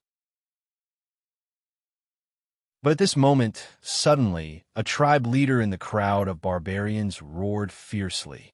He took a few steps and rushed to the front, and suddenly ran in front of Lu Chen. Lu Chen's face was stern, and a black flame flashed in his eyes. When he was about to attack, he suddenly saw that the abnormally burly barbarian leader stared at him. Especially when he saw the black flame that flashed in Lu Chen's eyes, his entire face suddenly revealed an indescribable excitement. "Roar!" He suddenly roared and turned around. He held a giant axe in his hand horizontally in front of him, and like a raging beast, he stood in front of Lu Chun. "Stop!" This roar was like a clap of thunder, instantly resounding through the entire hill. All the barbarians were stunned and stopped in their tracks to look at the barbarian leader. Immediately, the barbarian leader waved his giant axe and roared, "Black Fire Warriors, come here." With this order, a group of barbarian warriors that looked incomparably valiant immediately responded. From the clothes and accessories on their bodies, these barbarian warriors were all from the same tribe. With a clatter, they all stood behind the barbarian leader, facing more barbarian warriors around them. These barbarians of the Black Fire tribe did not have the slightest hesitation. They directly pulled out their weapons behind the leader and looked fiercely at their surroundings. There was no doubt that as long as the leader of the Black Fire tribe gave the order, these warriors of the Black Fire tribe would not hesitate to fight to the death with this group of people who were their comrades not long ago. "Huyen, what are you doing?" A shout came from the crowd, and a moment later, 3 people walked out. They all looked like the barbarian leaders. It was also at this time that the remaining barbarian warriors seemed to have a subtle atmosphere. They all retreated and gathered behind their leader, and then looked at the people of the other tribes around them with vigilance. Among the 3 barbarian leaders on the left, middle, and right, the one who shouted was the one on the left. Then, the eldest barbarian leader standing in the middle also shouted, "Huyen, we, the Black Fire, Thunder Lizard, Divine Wood, and Ghost Eye tribes have joined hands to fight, and we are like brothers. Why are you suddenly pointing your blade at us?" "What do you mean?" The barbarian leader called Huyen, who stood in front of Lu Chun, had a cold expression. He was not moved by these words at all, and only said, "This person has nothing to do with you. I want to take him away." "What?" The barbarian warriors in the 3 tribes suddenly became restless. The leader of the Thunder Lizard tribe, who was wearing a terrifying lizard head ornament on his head, scolded, "Are you blind? That's not a barbarian. That's a human." "Yes. How many years has it been since a human came to the southern border? He must be a spy. We must kill him." "Have you forgotten the humiliation our ancestors suffered in the north? How many great heroic souls lost their lives in that land? They were all killed by the human race." For a moment, the emotions of the tribes were stirred up, and curses came one after another. Even the warriors of the Black Fire tribe seemed to be puzzled and doubtful. although they still stood firmly behind their leader, Huiyin. From time to time, they would sneak glances at this leader who had suddenly become strange. Huiyin's face was still ferocious and solemn, and it seemed that he had no intention of backing down. He slashed the giant axe in his hand in the air, and with a low roar, he looked around and said, "This is the power of the black fire, the sign of the resurrection of our fire god." His face was ferocious, and he glared at the three people in front of him. The killing intent in his eyes was not concealed, and he roared, "Whoever dares to touch him will have to step over the dead bodies of all the warriors of the Blackfire tribe." As soon as these words came out, the area under the sand dunes suddenly became silent. As for the warriors of the Blackfire tribe behind Huiyin, they all seemed to have come to a sudden realization. With a whoosh, they immediately surrounded Lu Chun and Black Wolf Ah Tu. The sudden turn of events made Lu Chun a little stunned, and he couldn't come back to his senses for a while. While the warriors of the Blackfire tribe in front of him were prepared to fight to the death, many of them secretly looked back at him, as if they were full of curiosity towards Lu Chun. In front of the crowd, the leaders of the three tribes were also stunned. Soon, everyone remembered the scene that happened at the most intense moment of the battle. The rising flame power had obviously defeated the mountain spirit priest's earth spiritual power, killed the priest, and destroyed the terrifying stone puppet. This was the key to turning the tide of the battle. For a moment, everyone was silent, and many of the barbarian warriors showed a trace of awe on their faces, and even put down the weapons they had raised.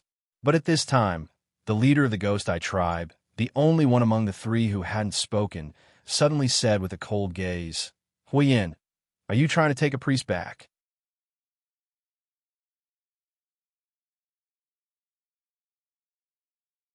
Chapter 289. Snatch a priest back? Many of the barbarians who heard Huiyan's words did not understand. Their faces were filled with astonishment and confusion. But soon, the expressions of the two barbarian leaders who stood at the front changed drastically. Their gazes immediately landed on Lu Chun, who was standing behind Huiyin. In the southern wilderness, for every tribe, the people who mastered the power of witchcraft were the source of the tribe's prosperity.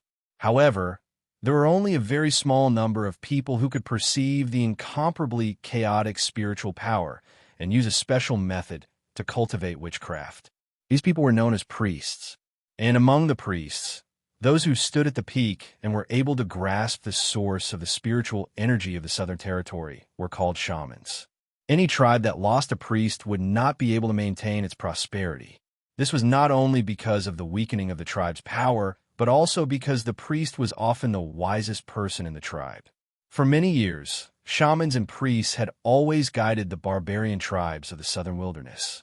The barbarians believed in and worshipped witchcraft and revered shamans and priests. Without the guidance of a priest, the tribe would eventually weaken, and they would fall into a predicament in the vast and harsh wilderness. Without the guidance of the priests' witchcraft and wisdom, the only thing they could rely on was the flesh and courage of the warriors in the tribe. However, these things were extremely fragile in the face of great power. A few years ago, the Mountain Spirit tribe was like the other four tribes. They didn't have a priest and struggled in the lower world of the wilderness. However, once they were influenced by a priest, the strength of the Mountain Spirit tribe rapidly expanded. Today, they could even fight against 4 people alone. The power of worship and belief of the Blackfire tribe had indeed appeared before. After the chief ghost I explained, the other 2 tribal chiefs immediately understood. But understanding was one thing, but they still looked at Lu Chun in disbelief. That was a human. In a long history of the southern wilderness, there had never been a non-barbarian priest or shaman. But no one had ever said that the priest and shaman couldn't be a foreigner. A human was going to become a priest of the barbarian tribe. The few leaders and the barbarian warriors behind them, who were starting to understand the situation, even the barbarian warriors of the Blackfire tribe, all had their mouths wide open in shock. Lu Chun had also heard it himself. After understanding the meaning behind this matter, even though his temperament was much calmer than an ordinary person, he could not help but be greatly shocked. His gaze landed on the back of the abnormally tall and sturdy Huiyin. Obviously, this chief warrior of the Black Fire tribe had thought of all these in a short period of time. Then, he decided to use all the warriors of the Black Fire tribe to fight against the other three tribes without any hesitation. Even Lu Chun himself felt that it was a little inconceivable. At this moment, Hui Yin, who was being stared at by everyone, had a serious expression on his face. However, his expression was firm, and he had no intention of backing down. He only said in a low voice, "Whether he is a priest or not, I don't know. This is up to the Black Fire tribe's chief to decide." But what appeared just now was the power of the fire god of our Black Fire tribe. No matter what, I must bring this person back.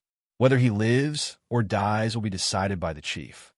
The other three tribes looked at each other, and the chiefs frowned. At the same time, the barbarian warriors seemed to have unknowingly spread out, gradually surrounding the Black Fire tribe. Hui Yan's expression became even colder. He stared at the three chiefs and shouted, "Do you really want to fight to the death with the Black Fire tribe?" The three barbarian chiefs also looked hesitant. They looked at each other, then walked together and began to discuss in low voices.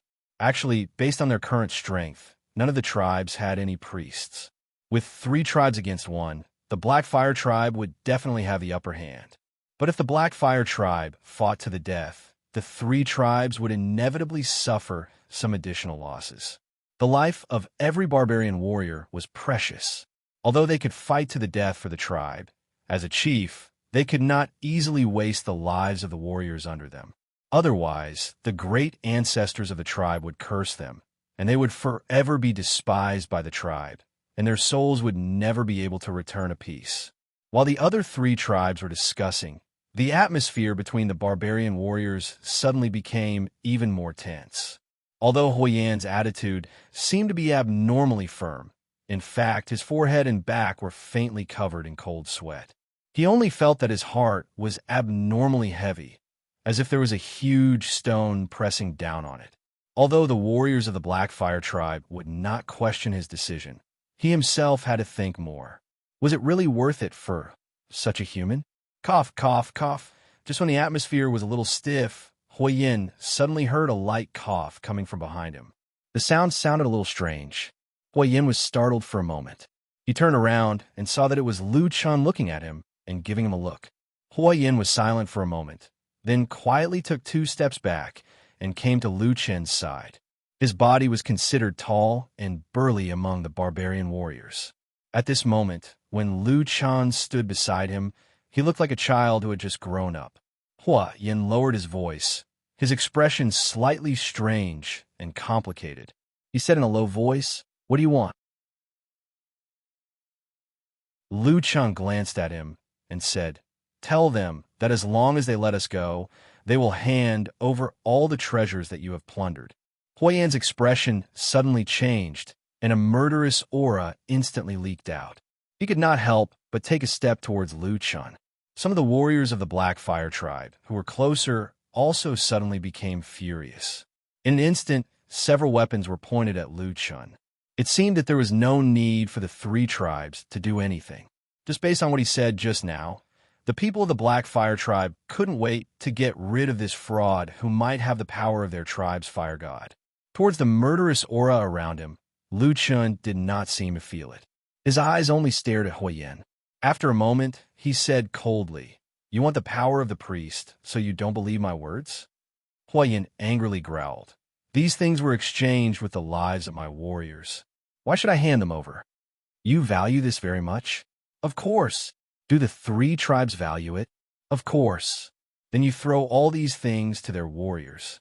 If one tribe has more, another tribe has less, and one tribe doesn't give anything at all, what do you think the consequences will be?" Hui Yin was just about to angrily speak, but suddenly his body fiercely shook. Immediately after, his eyes slowly widened. Looking at Lu Chun, a trace of shock and a complicated expression appeared in his eyes. That look, it was as if he had suddenly seen a ghost. Lu Chun sighed and softly said to Hui Yin, "Do you know what the priest's power is other than witchcraft?" Hui Yin was stunned for a moment, then suddenly turned around. His entire face seemed to be on fire, burning brightly. After letting out a low roar, he shouted to the surrounding warriors, "Hand over all the things that you have just plundered."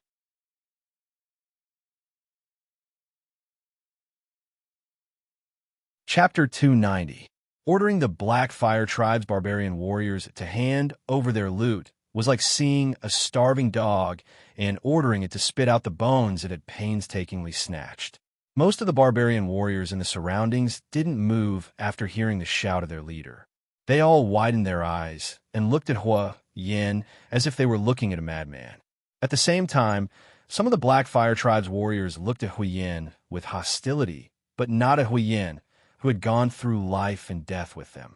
Instead, they looked at Lu Chun, the instigator of all this.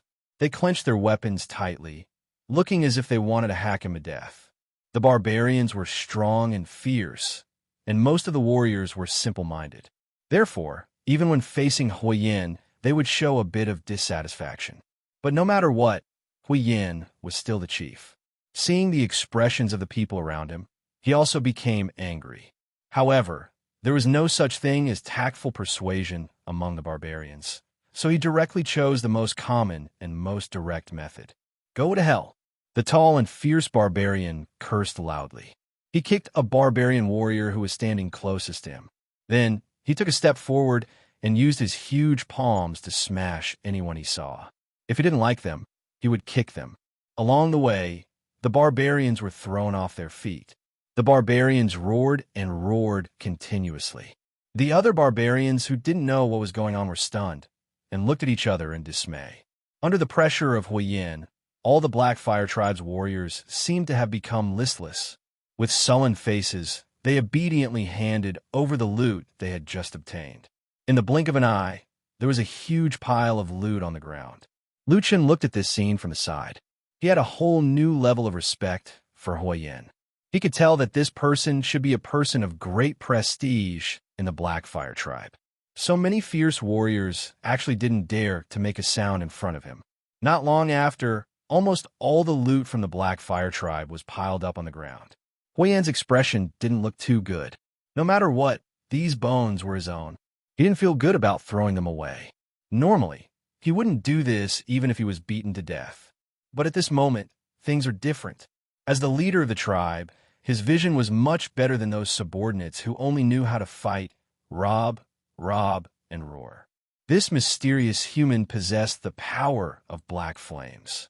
In that instant, Hui Yin felt as if he had been blessed by his ancestors. He firmly believed that he had not done anything wrong. These things are for you. We have helped you in this battle for nothing. Let's go. Hua Yin stood in front of the pile of spoils of war. His expression was steely, and he seemed to be gnashing his teeth as he spoke. The three leaders on the opposite side were shocked. The other barbarian warriors in the surroundings also became restless. Their eyes were filled with greed. The southern wilderness was barren and harsh. It was a good thing to have something in one's hands, even if it was snatched from the hands of the dead. The three leaders didn't expect the Black Fire Tribe to make such a big concession. It should be known that in all the tribal wars in the wilderness, the most important thing was to divide the spoils of war. Everyone fought and bled just to get more food, weapons, and other useful things. Perhaps the top few powerful tribes didn't care about these small things because they occupied the best resources in the wilderness and had the support of the terrifying shamans. But at least for the middle and lower level tribes, the things that the Black Fire Tribe threw out were the fundamental reason for them to start the war. Almost everyone was tempted. The only one who was still somewhat clear-headed was the leader of the Ghost Eye Tribe. But before he could object, Hui Yin had already started to divide the spoils. He grabbed and threw the spoils of war directly into the crowd on the opposite side. Immediately, a large group of barbarian warriors started to fight for them. However, he didn't know if it was intentional or not, but most of the items he threw landed on the Thunder Lizard Tribe, and a small portion landed on the Divine Wood Tribe. As for the Ghost Eye Tribe, they didn't even have a single item. Of course, this immediately aroused the dissatisfaction and public anger of the Ghost Eye Tribe. Angry shouts immediately came out. The barbarian warriors of the Ghost Eye Tribe looked at the excited faces of the people from the Thunder Lizard Tribe and the Divine Wood Tribe who got the spoils of war, and their eyes turned red. However, Huiyan's actions were extremely fast.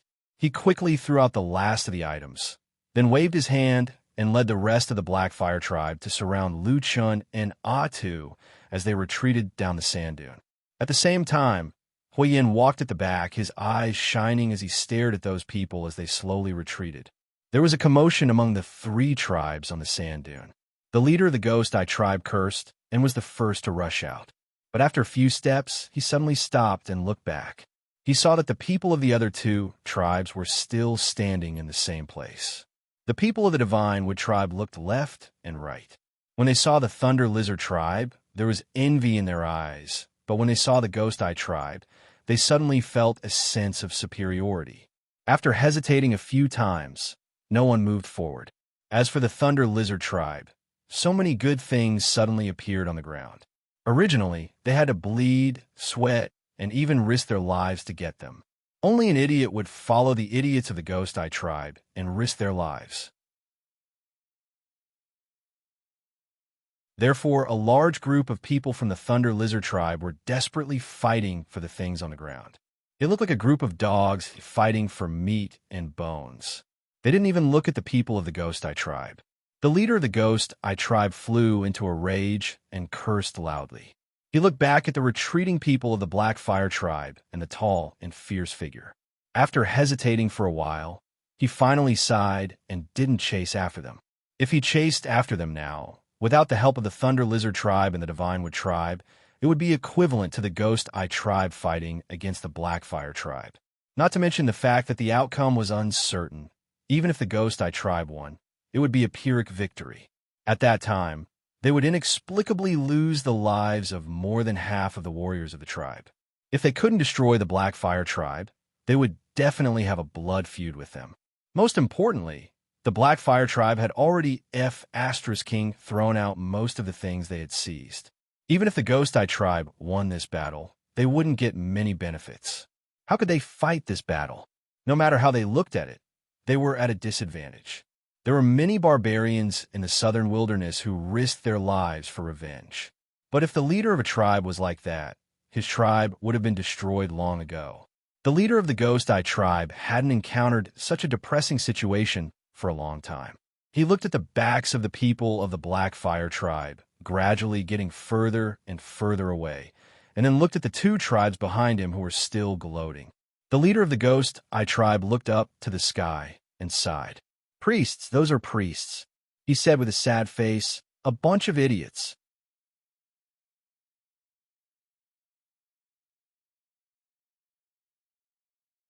Chapter 291.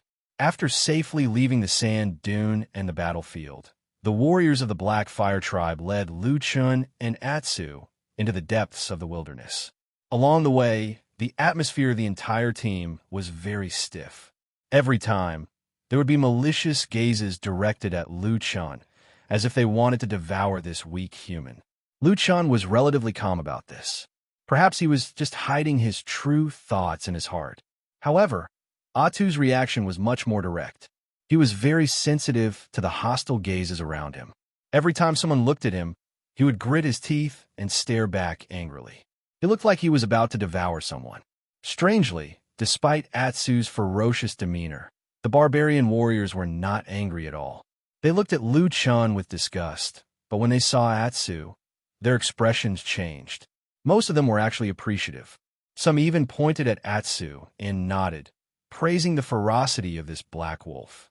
It could be considered as the best demon beast in the wilderness. It was a pity that the heavens were blind, and such a good beast had been taken in by a piece of trash.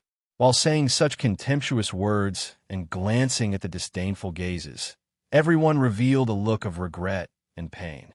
This caused Lu Chun to be speechless as he quietly observed the situation around him, and at the same time secretly pondering how to escape. After walking for about 2 hours, the Blackfire tribe's team rested in a boxwood forest unique to the wilderness. This type of boxwood had a very strange appearance. At first glance, it looked very haggard, and the branches were also bare. At most, there were a few yellow leaves, and it looked like it was about to wither. But in fact, this kind of tree could survive in this desolate wilderness for thousands of years with this pitiful appearance. During this break, Huiyin and Lu Chun had a conversation. Huiyin asked about Lu Chun's background, and Lu Chun asked about where they were taking him. Huiyin was probably not used to conversing with Lu Chun in such a polite manner, especially since Lu Chun did not answer him honestly. Instead, he asked many questions in return.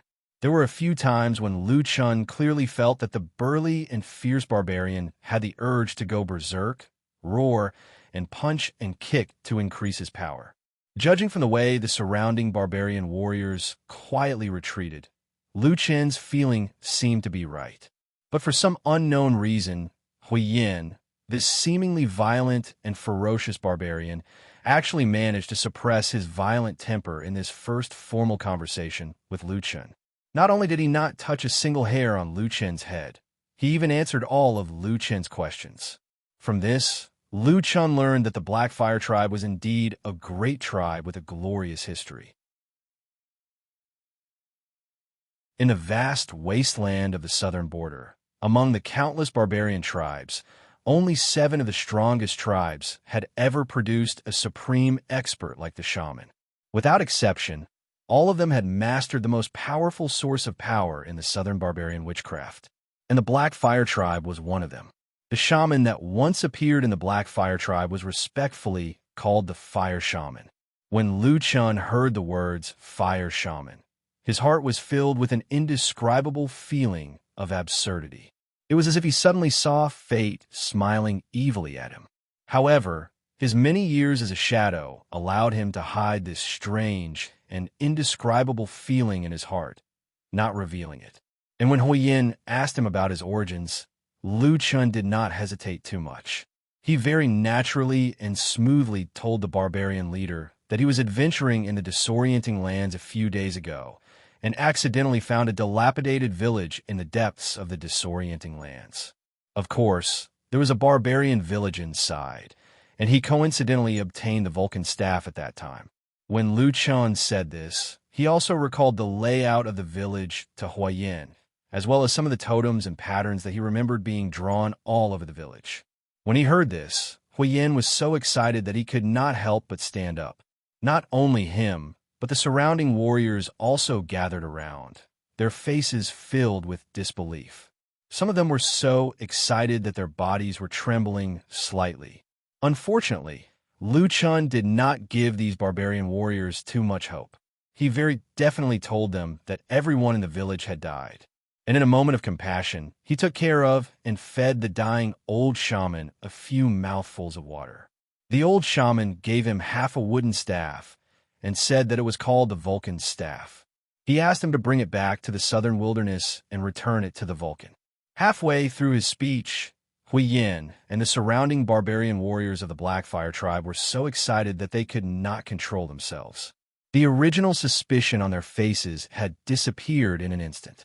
When they heard Lu Chun's words, especially when they heard that the old shaman still struggled to urge Lu Chun to bring the Vulcan staff back to the wilderness, the warriors of the Black Fire Tribe all burst into tears. Some growled, some roared, some wailed, and some even pounded their chests, kneeled on the ground, banging their heads on the ground. They did not even realize that they were bleeding. The onlookers were all trembling, as if they had committed a grave mistake and could not control themselves. Among the crowd, even Huiyin, who seemed to be the calmest and most composed, had tears in his eyes. His body trembled as he slowly turned to face the north. Looking at the endless land and the vast sky, he knelt on the ground with a thud and pounded his hands on the ground. He mumbled incomprehensibly, choking with sobs. Looking at the large group of barbarian warriors who were behaving strangely and weeping, Lu Chun was once again speechless. Although he did not know the history of the Black Fire Tribe, but from the looks of it, it was clear that the small barbarian village that was destroyed was inextricably linked to the Black Fire Tribe. As for why these barbarians were so agitated, he did not know. After a long while, the surrounding barbarian warriors slowly returned to normal. But many of them still had expressions of sadness and pain on their faces, and their eyes were red. But to be honest, With the ferocious appearance of the barbarians, at this moment, they did not look sad at all. Instead, they looked even more ferocious, like beasts with red eyes after being angered. After this torment, not only Huyen, but even the barbarian warriors who originally hated Lu Chun looked at Lu Chun with much friendlier eyes. There was no longer so much hostility, as if the distance between them had suddenly been shortened. But compared to the other, simple-minded Black Fire Tribe warriors, Huyen, the leader, was obviously more intelligent. In his excitement, he still remembered to ask Lu Chun, "For thousands of years, no human has been able to cross the land of chaos to reach the southern wilderness. So, how did you get here?"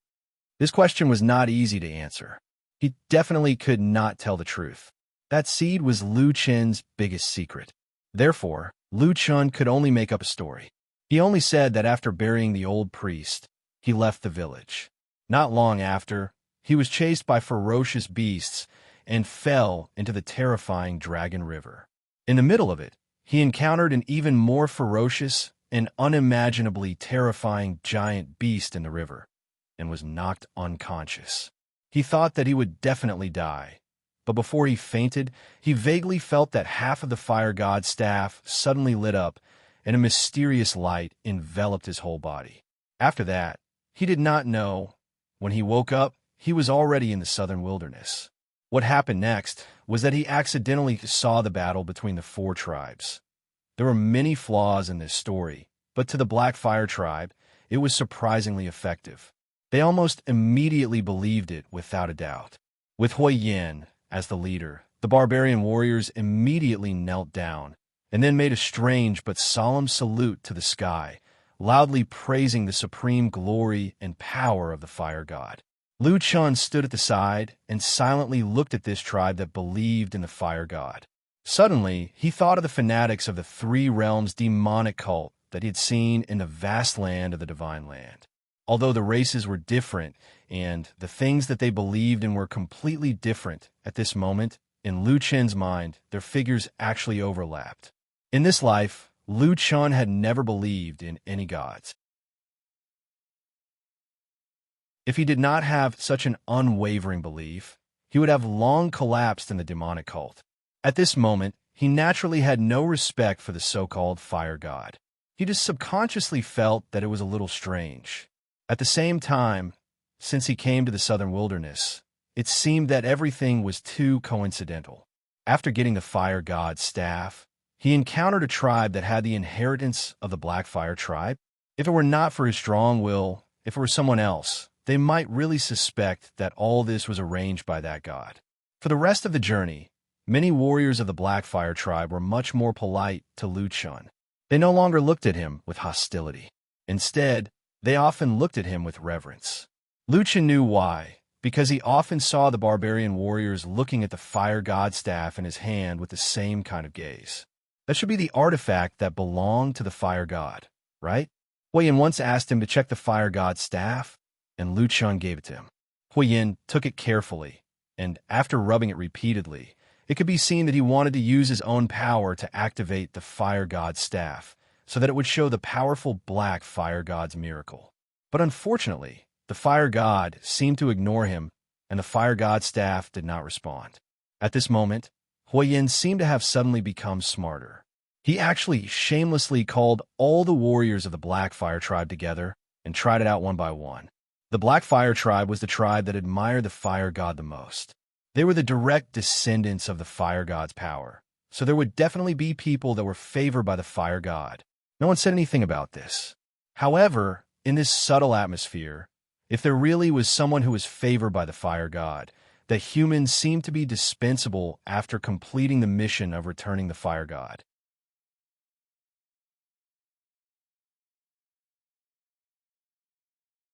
Chapter 292. Gods were aloof, temperamental, unpredictable, mysterious, and ethereal. For so many years, gods that almost no one had ever seen were said to have the greatest requirement for their worshippers to be obedient. As long as they were obedient, there was no need to guess the actions of the gods, because you would never guess. For example, the fire god was an ancient god that only the Black Fire Tribe worshipped. All of his worshippers were in this tribe, while the human race was thousands of miles away. But at this critical moment, the fire god seemed to have abandoned his most loyal worshippers. The fire god staff did not react to any of the barbarian warriors of the fire god tribe, even if they used all kinds of methods, including the methods passed down from ancient times. The warriors of the Black Fire tribe were all gritting their teeth and sweating profusely, but in the end they did not succeed. Lu Chen stood at the side and looked at this scene coldly. For a moment he was puzzled. In his hand, the fire god staff would only react when he used the power of the black fire. This was probably because the two came from the same source. However, that was the extent of his understanding of the fire god's staff. Looking at the sorry state of the Black Fire tribe warriors, he started to have more doubts about the fire god. A god didn't believe in his own believers and people, and instead favored an unrelated person. This matter really didn't make sense no matter how he explained it. After a while, Huiyin walked over awkwardly and returned the fire god's staff to Lu Chen. Lu Chen thought for a moment, but did not take it. Instead, he said to him, "You should be able to tell that I am not a priest." Huiyin was startled, and his face turned serious. He said in a low voice, "Why?" Lu Chen pointed at the fire god staff and said, "If this fire god staff is a treasure of your tribe, then you can take it back. There is no need to give it to me." Huiyin didn't expect Lu Chen to say this and was momentarily stunned. He heard Lu Chen continue, "I've already told you what happened before. Although I don't know why the fire god you mentioned chose me, since I've returned the fire god staff to you, I think I've completed my mission."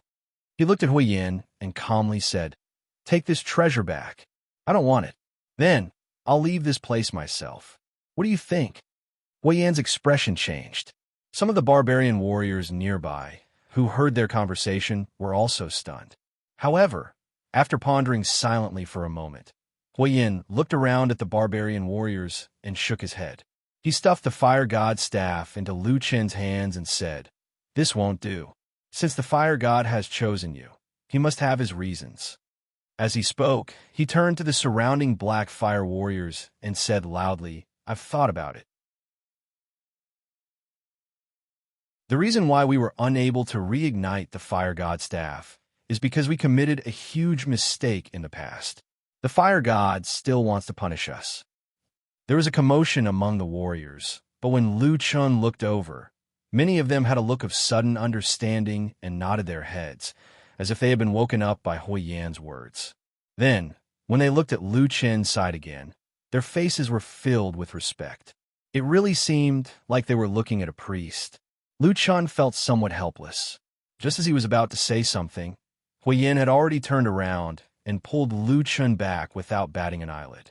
Lu Chen understood and followed him to a secluded area where there were fewer people.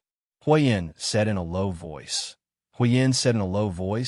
"Lu Chen, I don't care about your background or identity, but you can clearly see the current situation. Since you're here, follow me back to the tribe. At the very least, you have to meet our tribe leader. When that time comes, we'll listen to the tribe leader's decision." "Tribe leader?" Lu Chen frowned. Huiyin nodded his head in response. Then he slowed down and said in a low voice, "You're after all a human, not a barbarian. In this southern wilderness, only our Black Fire tribe has no enmity towards you and can protect you a little. If you leave, once people from other tribes see you, there will immediately be a bloodbath. Unless you leave the wilderness, otherwise there will be no end." He looked at Lu Chen and said, "Even if you have some ability, but if this goes on, there will be a day when you can't hold on."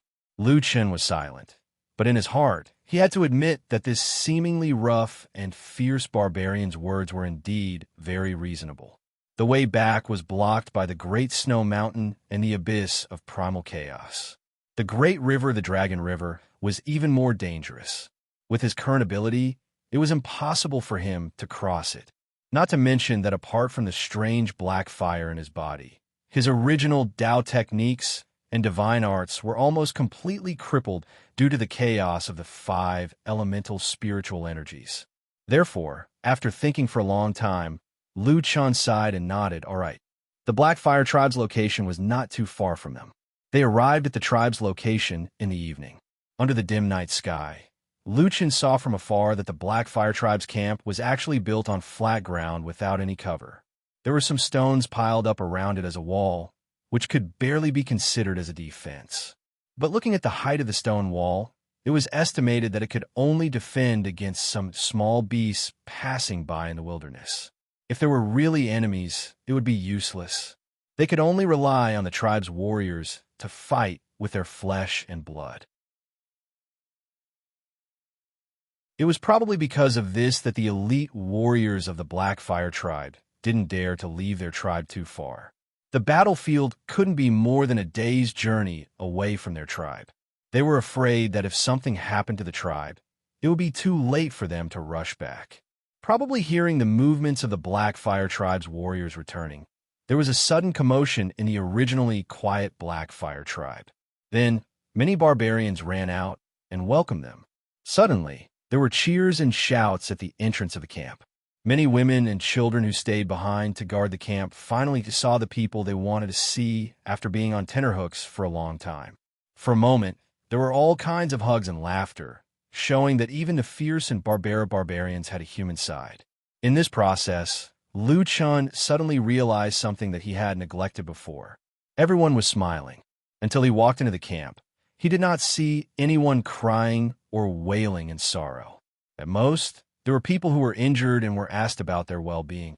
This meant that in that fierce battle, the warriors of the Black Fire Tribe seemed to have not suffered any losses and actually managed to escape unscathed. For a moment, Lu Chen could not help but look at the tribal warriors in a new light. At that time, he hid on the hill and watched the battle below. The tragic scene was still fresh in his memory. Now, it seemed that although the Black Fire Tribe seemed to be in a difficult and unfavorable situation, to be able to struggle and survive in such a harsh wasteland, they had their own unique qualities. While Lu Chen was secretly observing these barbarians, the people of the Black Fire Tribe also began to notice that there was suddenly a stranger with a strange appearance among the returning troops. His appearance was very different from that of a barbarian.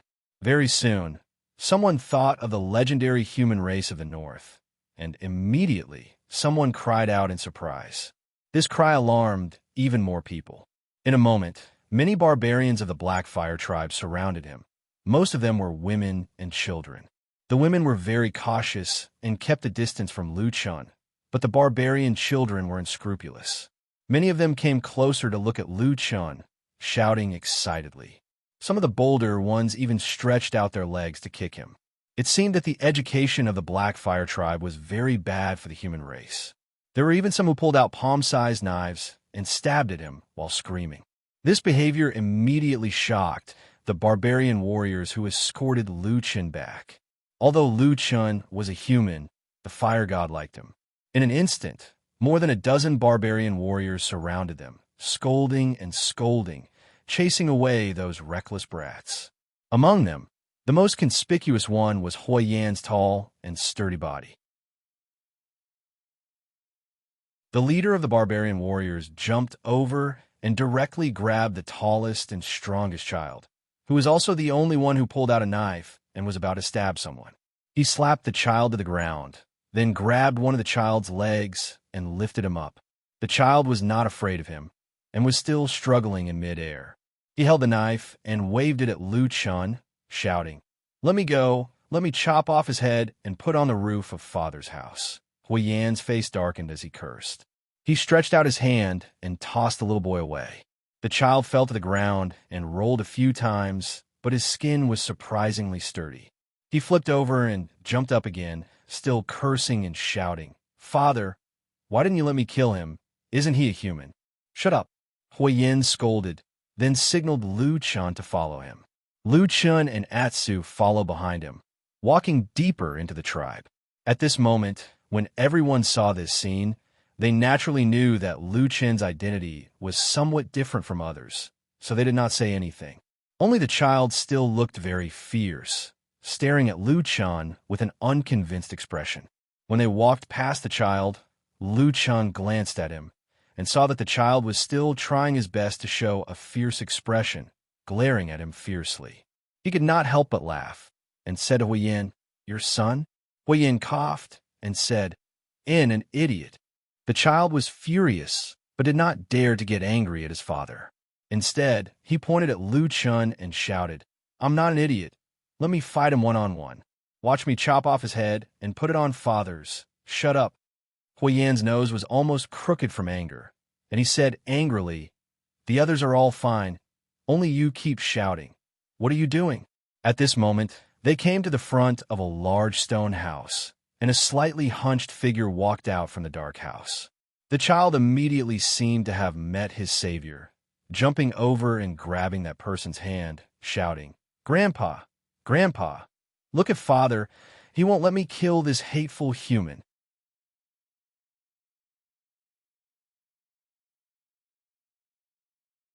Chapter 293. Lu Chan raised his eyes and looked at the old man. At first glance, he felt that he looked somewhat familiar. Of course, it was absolutely impossible for him to have met this old barbarian who had spent his entire life in the southern wilderness. After carefully sizing him up for a moment, Lu Chan knew where that strange feeling came from.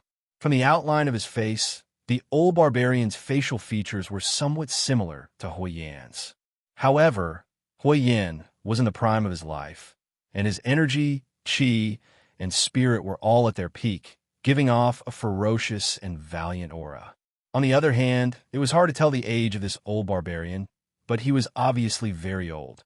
Not only was his body hunched, his face was also lethargic, and a few large age spots had appeared on his thin face, making him look somewhat gloomy. Other than making people think that these two should be father and son, Lu Chan also thought of another barbarian. It was the one that he and Xin had seen in the Demon Flower Valley at the periphery of the disorienting lands. He was the cruel and vicious old barbarian who had been banished by the tribe because of his old age. It was probably because both of them were very old, and in the eyes of humans, barbarians all looked the same and were equally fierce. However, the old barbarian who was killed by Lu Chan was killed because the environment in the disorienting lands was too harsh, causing the tribe there to adopt the terrifying practice of banishing the elderly. Although the southern wilderness also looked desolate, the conditions here were obviously much better than in the disorienting lands. At least when Lu Chan walked into the camp of the Blackfire tribe, he saw many old barbarians. However, when the old barbarian looked at Lu Chan and heard Hui Yan call him father, and the other barbarian warriors saluted him and called him chief, Lu Chan suddenly frowned. The old chief of the Blackfire tribe had a very heavy aura of lethargy. Even the dying old priest of the barbarian tribe in the disorienting lands looked more spirited than him. Human, although the old barbarian looked very old, when his grandson grabbed his hand, he still showed a happy and gratified smile. However, after listening to the boy's complaint, the old barbarian raised his head and looked at Lu Chan. His expression immediately changed, and a look of shock appeared on his face as he let out a cry. Hui Yan, who was at the side, walked forward and whispered a few words into the old tribe leader's ear. The old barbarian was startled for a moment, but it seemed that he valued Hui Yan's son very much. After hesitating for a moment, he nodded and agreed. After that, the old barbarian turned around and walked back to his stone house. Hui Yan waved his hand at Lu Chan, indicating for him to enter with him. Lu Chan nodded his head and followed behind. Atsu followed behind him, but at the entrance, Hui Yan glanced at the gigantic black wolf demonic beast and said to Lu Chan, "Let it wait outside." Lu Chan hesitated for a moment, but still agreed. He rubbed Atsu's head and said, "Wait for me at the entrance. I'll come out in a moment." Atsu glanced at him, wagged its tail, and squatted down at the entrance. Then, Lu Chan and Hui Yan walked in. As soon as the figures of these people disappeared, the atmosphere in the Blackfire tribe became much more relaxed. Some of the relatives who had reunited with each other returned home. Some stood together and laughed. Most of the children in the tribe were running around, showing a little bit of a happy atmosphere. Atsu looked at this unfamiliar place in boredom. Suddenly, a figure flashed in front of it. It was the boy who had spoken the loudest just now, Hui Yan's son. He stood in front of it with a scrutinizing look on his face.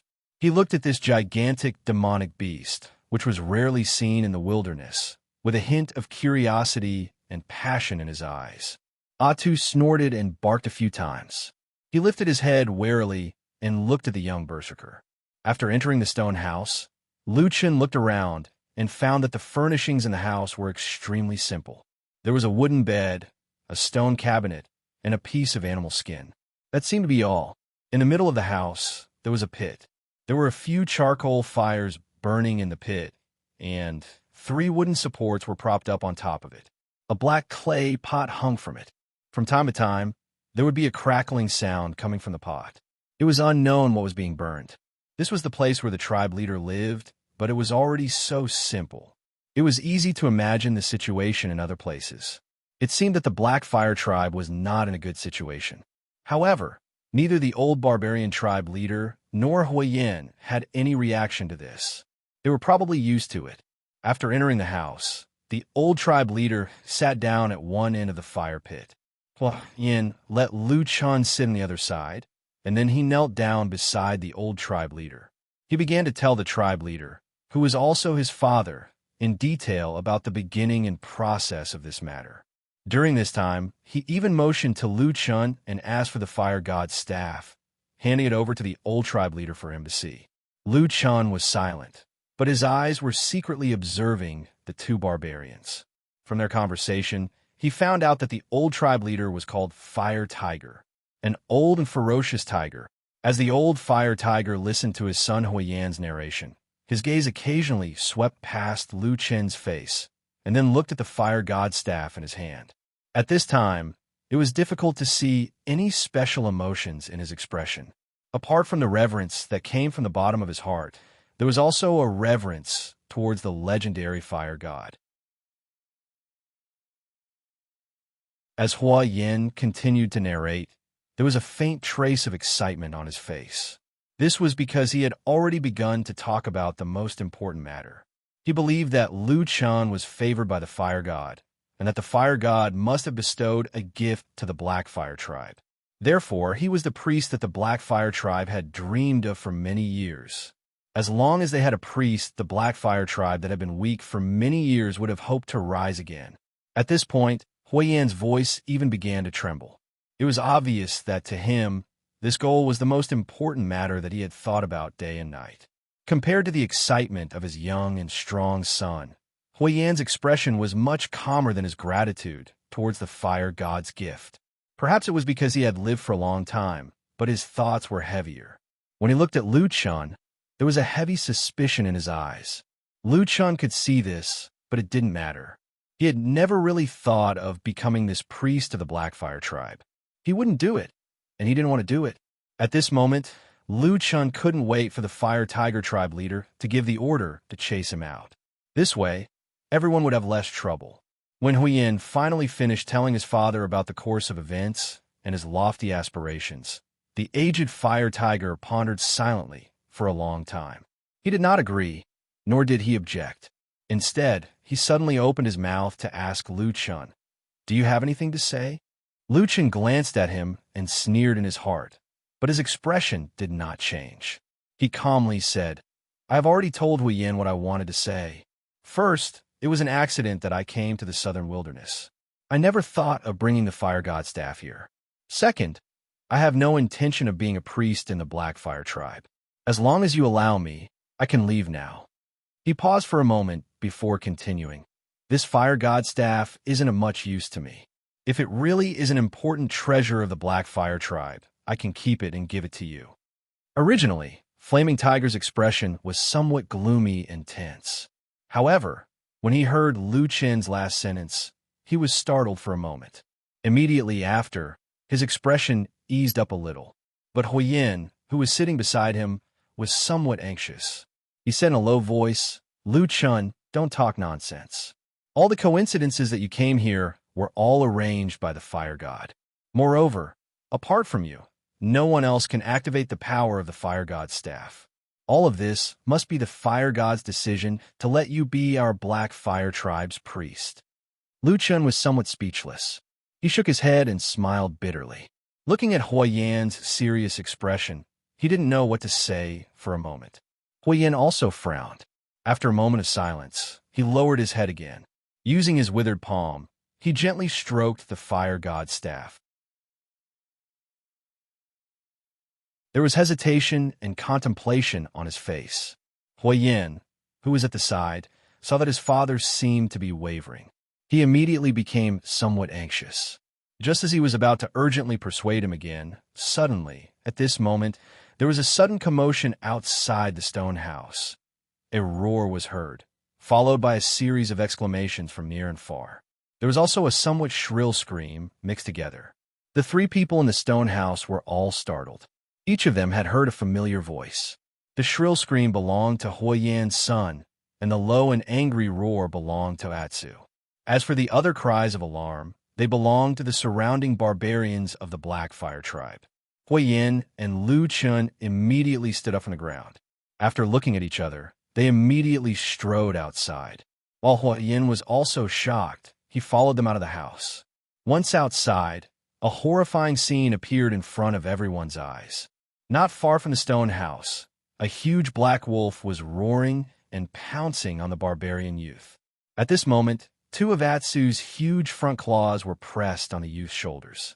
A terrifying bloody mouth with incomparably sharp, blade-like fangs had already stretched out towards the youth's throat. The youth was already so scared that his face had turned pale. His whole body was trembling slightly, but he seemed to still have some of the innate valiance of the barbarians. Surprisingly, he did not cry. Instead, he clenched his teeth and struggled with all his might. But under the suppression of this huge monster, it was completely useless. The surrounding barbarians turned pale with fright. Many warriors immediately pulled out their weapons, but they did not dare to approach. They were afraid that if they were not careful, they would accidentally anger this monster. The consequences would be unimaginable. Lu Chen's face slightly darkened, but he still rushed over and shouted, "Atsu, don't be reckless." Atsu turned its head and saw that it was Lu Chun. Its eyes slightly softened, but it still growled in a low voice. It seemed to be very angry. Hui Yin stood behind Lu Chun. His face was a little anxious, but he did not dare to act rashly. He could only watch as Lu Chun held Atsu's head and slowly comforted it. When Atsu calmed down, Hui Yan's face regained some calmness. He said in a low voice, "Let go of the child first."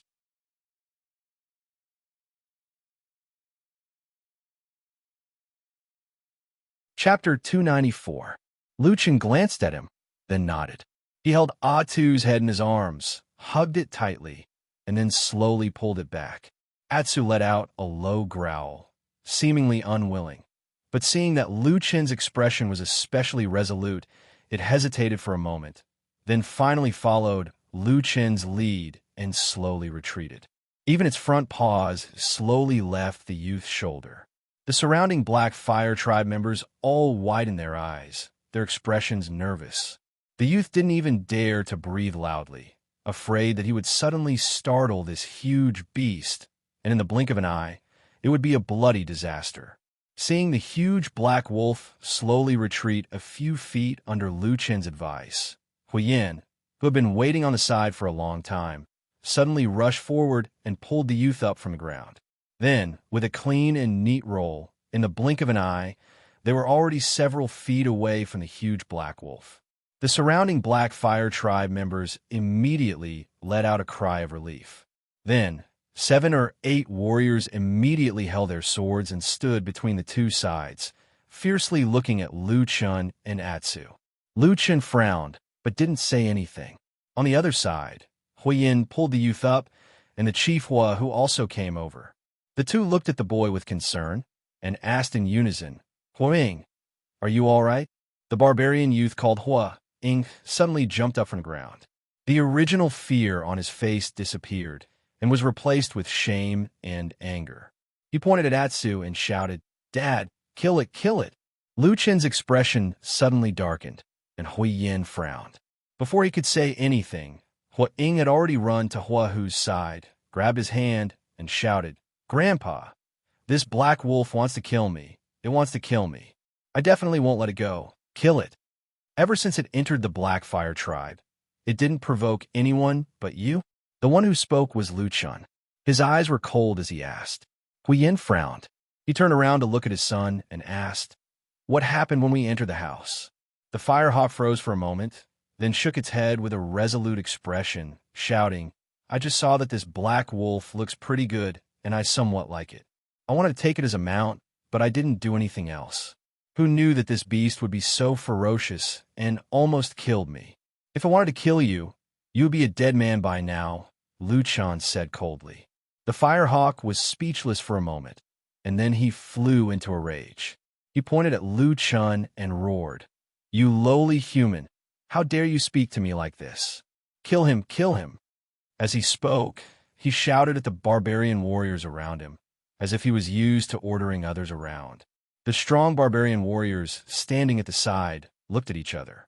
Most of them didn't move, but secretly glanced at Huyen and Huahu. Only one or two tall and simple-minded men let out a roar, drew their blades, and ran out. "Stop!" A shout came from Huyen, stopping the two. Then he looked to the side with a dark face at the other people of the Blackfire tribe and said loudly, "Did you all see what happened just now? Was it just like what the Firehawk said?"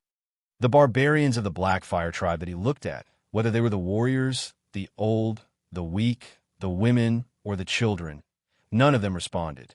Some of them even looked a little embarrassed. Huiyan's face darkened even more. He pointed at a tall barbarian warrior with especially thick arms and shouted, "Tai Xiong, you speak." The warrior called Tai Xiong rolled his eyes, looked at the Fire Hawk, then looked at Huyen, and said in a muffled voice, "It was Little Hawk who liked this black wolf and wanted to tame it. But the black wolf was too wild and refused. Little Hawk used the method we usually use to deal with wild wolves. He used a knife to stab it, but he was careless and was knocked down by the wolf." Huyen was furious. He turned to the Fire Hawk and scolded, "This black wolf has an owner. Why did you touch it?" The Fire Hawk was a little scared after being scolded by Huyen. He shrank back a little, but an old hand reached out and hugged him, patting his shoulder comfortingly. It was his grandfather, Huahu. Huyen leaned on his grandfather, and his courage grew a lot. He straightened his neck and shouted, "That's just a lowly human. Sooner or later, we will kill him. Also, such a good black wolf is rare in the entire wasteland. Of course, we will take it into our tribe. If we can tame it in the future, it will be a great help to us."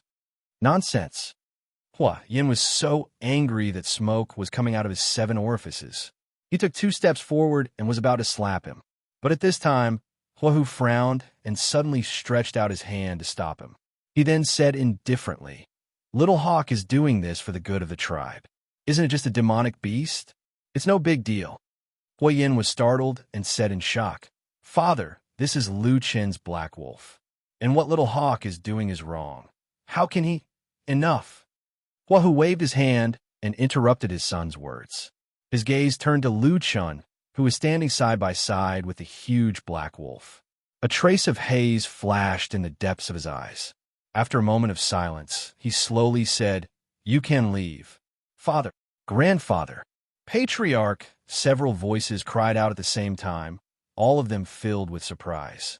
The only difference was that Huyen and the others had murderous looks on their faces, while Huyen was anxious. He hurriedly said to Huahu, "Father, have you forgotten what I said to you just now? This is very likely the will of the Fire God. It is the Fire God who has once again given our Black Fire tribe an opportunity, giving us a chance to rise and become strong again. Just him."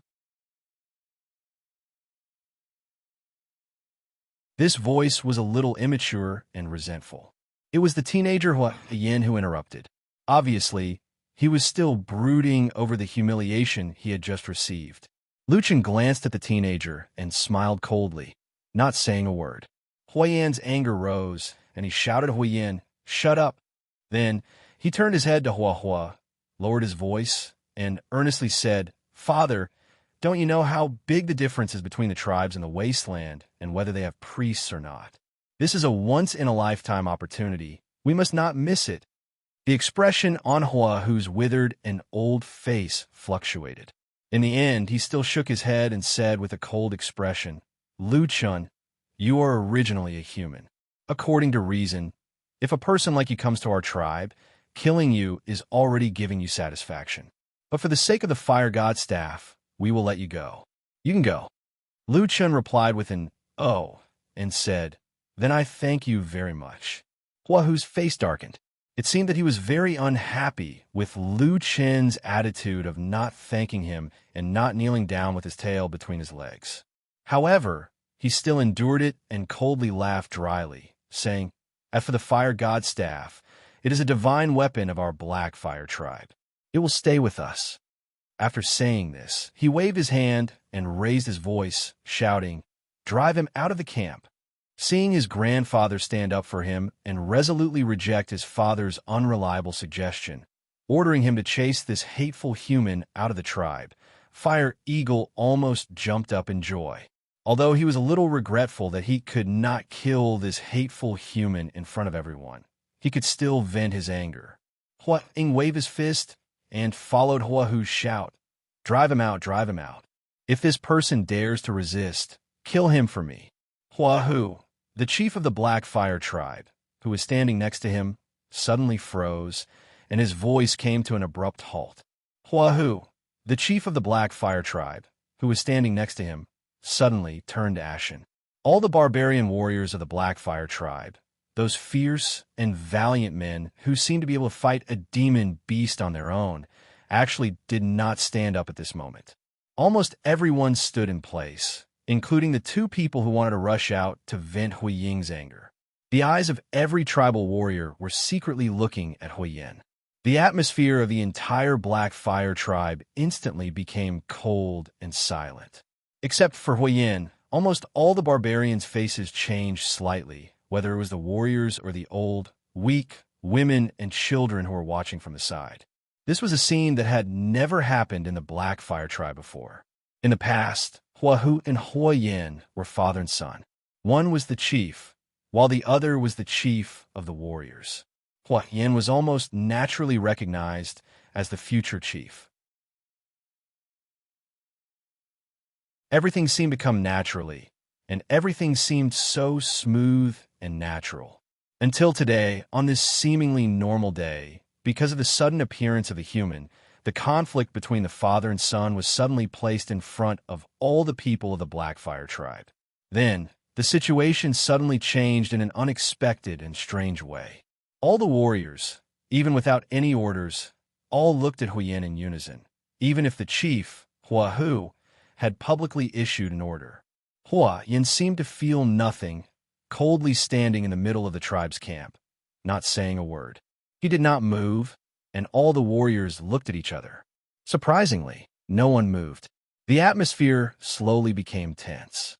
Who knew how many people's heartbeats slowly sped up?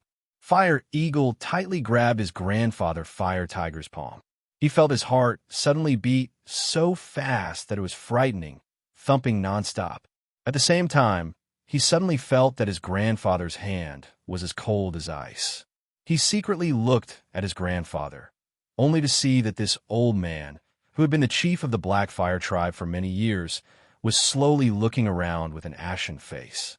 His gaze swept across the faces of the Black Fire warriors. Every time he saw a Black Fire warrior, that person's gaze would be averted. Perhaps it was because of guilt, or perhaps it was because of nervousness. No one was willing to look him in the eye.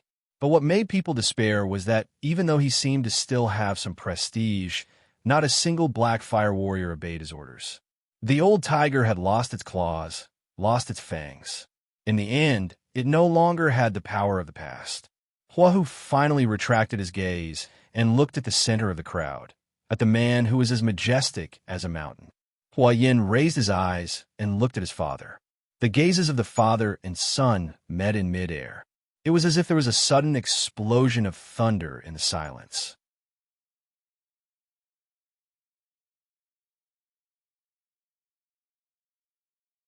Chapter 295. Hua Yan's tall and sturdy body was like a small mountain standing in the middle of the Black Fire tribe. At this moment, countless gazes were fixed on him. Everyone held their breath. Everyone had a feeling that this man's next decision and action might decide the future of the Black Fire tribe. This was a sudden situation that no one had expected. Hui Yan's uncharacteristic silence also intensified the tense atmosphere. Father and son, the old chief and the young chief, seemed to be confronting each other. After an unknown amount of time, Hui Yan's body suddenly moved. The surrounding people of the Blackfire tribe were startled. Then, they saw Hui Yan stride forward, still maintaining his silence. His eyes looked forward, but he was slowly walking towards the old Huahu. At this moment, countless Blackfire tribe barbarians changed their expressions. Even the brave warriors became nervous. Among them, the one who had the most drastic change in expression was Huaying, Huahu's grandson, Hui Yan's son, and regarded as the third-generation chief of the Blackfire tribe, had a look of terror on his face. With a loud shout, he stood in front of his grandfather, Huahu, and opened his arms to look at his father. He cried out in fear, "Father, are you crazy? What do you want?" The southern wilderness was a harsh place. Most of the barbarian tribes that lived here didn't have a good time. The warriors of each tribe were famous for their fierceness. But this didn't mean that these barbarians were all simple-minded, united, and friendly people. The killing between the barbarian tribes was extremely cruel, and it was not uncommon for the same tribe to kill each other. Not to mention fighting within the same tribe. Even killing between blood relatives was common. Compared to the other tribes that had internal strife, the Blackfire tribe had always been united for many years. After all, ever since they fled back to the wilderness after the 1,000-Year War, the tribe had been weak. Now, they could only struggle and live at the bottom of the wilderness. They did not have the capital to fight amongst themselves. If they did not unite, they would have been completely exterminated long ago.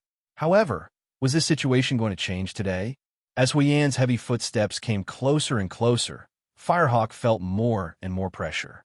Ever since he was young, he had worshipped and revered his father. Especially after his mother's early death, Hui Yan's nurturing of his son was completely from the perspective of a tribal warrior.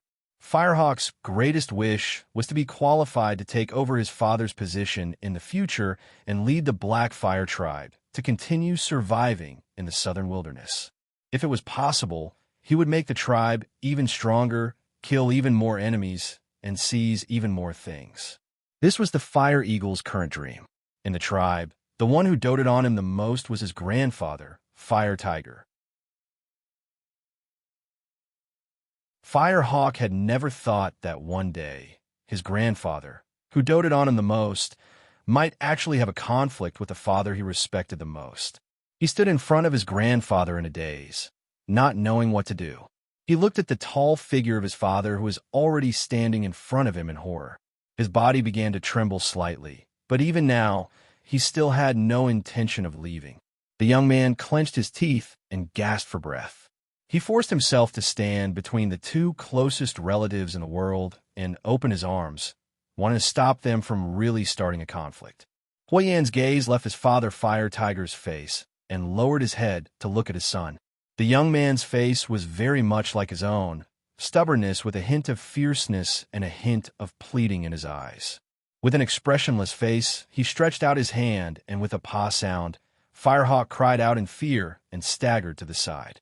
In the next moment, there was finally no more obstruction between Hui Yan and Fire Tiger. The two generations of Blackfire tribe chiefs finally stood face to face. The Blackfire tribe was deathly silent, as if even the drop of a needle could be heard. Unlike the faintly frightened expressions of the surrounding Blackfire tribe barbarians, including his grandson Fire Eagle, the old Fire Tiger, although his expression was stern from beginning to end, did not show the slightest hint of fear. On the contrary, as he looked at this tall and burly son who was slowly approaching him, a strange light quietly flashed across the depths of his eyes. Perhaps it was because he was too old and had experienced too much, but this old man had long seen through everything. He had let go of life and death, so he was no longer afraid. Or perhaps he was just a simple barbarian, simple and pure. Thus, everyone heard Fire Tiger speak first. He asked Hui Yan, "What do you want?" Hui Yan looked straight into his father's eyes. At that moment, his heart seemed to suddenly throb. Many years ago, when he was also a young man, he looked up to his father just like Fire Eagle did now. Perhaps even his childhood wish was exactly the same. But who could imagine what would happen many years later? Even barbarians could not predict their lives. Huayin lowered his head slightly. After a moment, he said in a low voice, "Give me the fire god staff." Fire Tiger's expression finally changed. He stared at Huayin for a moment, then handed over the fire god staff. At the same time, he said indifferently, "What? You want the position of tribe leader?" In the barbarian tribe, other than the priest who was known as the soul of the tribe, or the higher-ranking shaman, the most important people in the tribe were usually the tribe leader and the chief. The tribe leader was the leader of the tribe, overseeing the overall situation. The chief was usually the commander of the tribe's warriors, leading the warriors to fight to the death. He was the strongest military commander in the tribe, and his position in the tribe was only below the tribe leader. For many years, the tradition of the Black Fire tribe had been passed down by the son after the death of the father. The father was the tribe leader, and the son became the chief of the warriors. Under the gaze of all the Black Fire tribe barbarians, the yin reached out and took the fire god's staff. The half of the staff, known as the fire god's divine weapon, lay quietly in his palm. He looked at his father, Fire Tiger, and shook his head, saying, "You think too much." He paused for a moment, then said, "I will send him away." After saying these two sentences, the tall and majestic barbarian turned around and strode in front of Lu Chun, saying, "Let's go." Lu Chun had seen everything that had happened between the father and son. At this moment, he could not understand what Huayin was thinking. But no matter what, leaving the Black Fire tribe was obviously a good thing for him. So Lu Chun did not hesitate and agreed. Then he brought Atsu and followed behind Yin, slowly walking out of the Black Fire tribe's camp. At this moment, the people of the Black Fire tribe seemed to be able to catch their breath. Suddenly, there was an uproar, and many people began to whisper among themselves. At the same time, there were many people who secretly glanced at Huayin. Huayin turned a blind eye to these gazes. His pair of old and muddy eyes only stared at the backs of Huayin and Lu Chun. Even when Huayin came over to support him, Huayin did not have much of a reaction. Huayin was a little scared and called out in a low voice, "Grandpa." Huayin suddenly grabbed Huaying's hand tightly.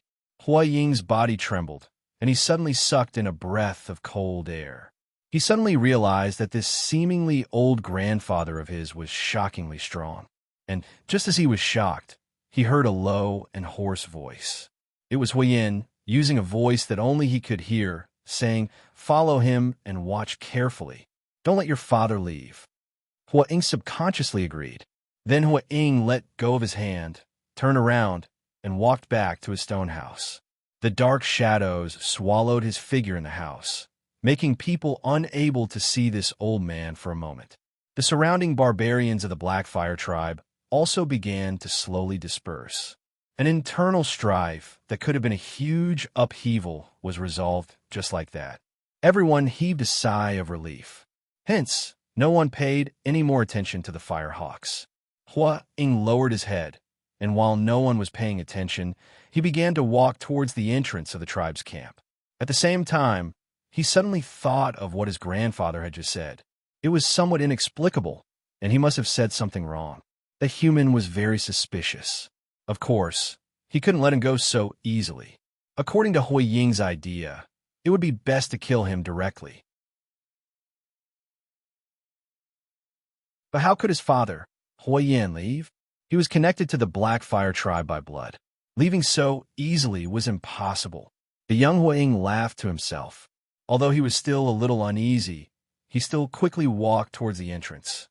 From afar, he saw 3 figures standing outside the tribe. 2 people and a wolf. The unusually tall black wolf suddenly turned around to look at him. Then, as if it was mocking him, it bared its teeth at Huayin, revealing 2 snow-white fangs that were as sharp as blades. It seemed that in the next moment, it would stab into Huaying's heart and bite off his neck.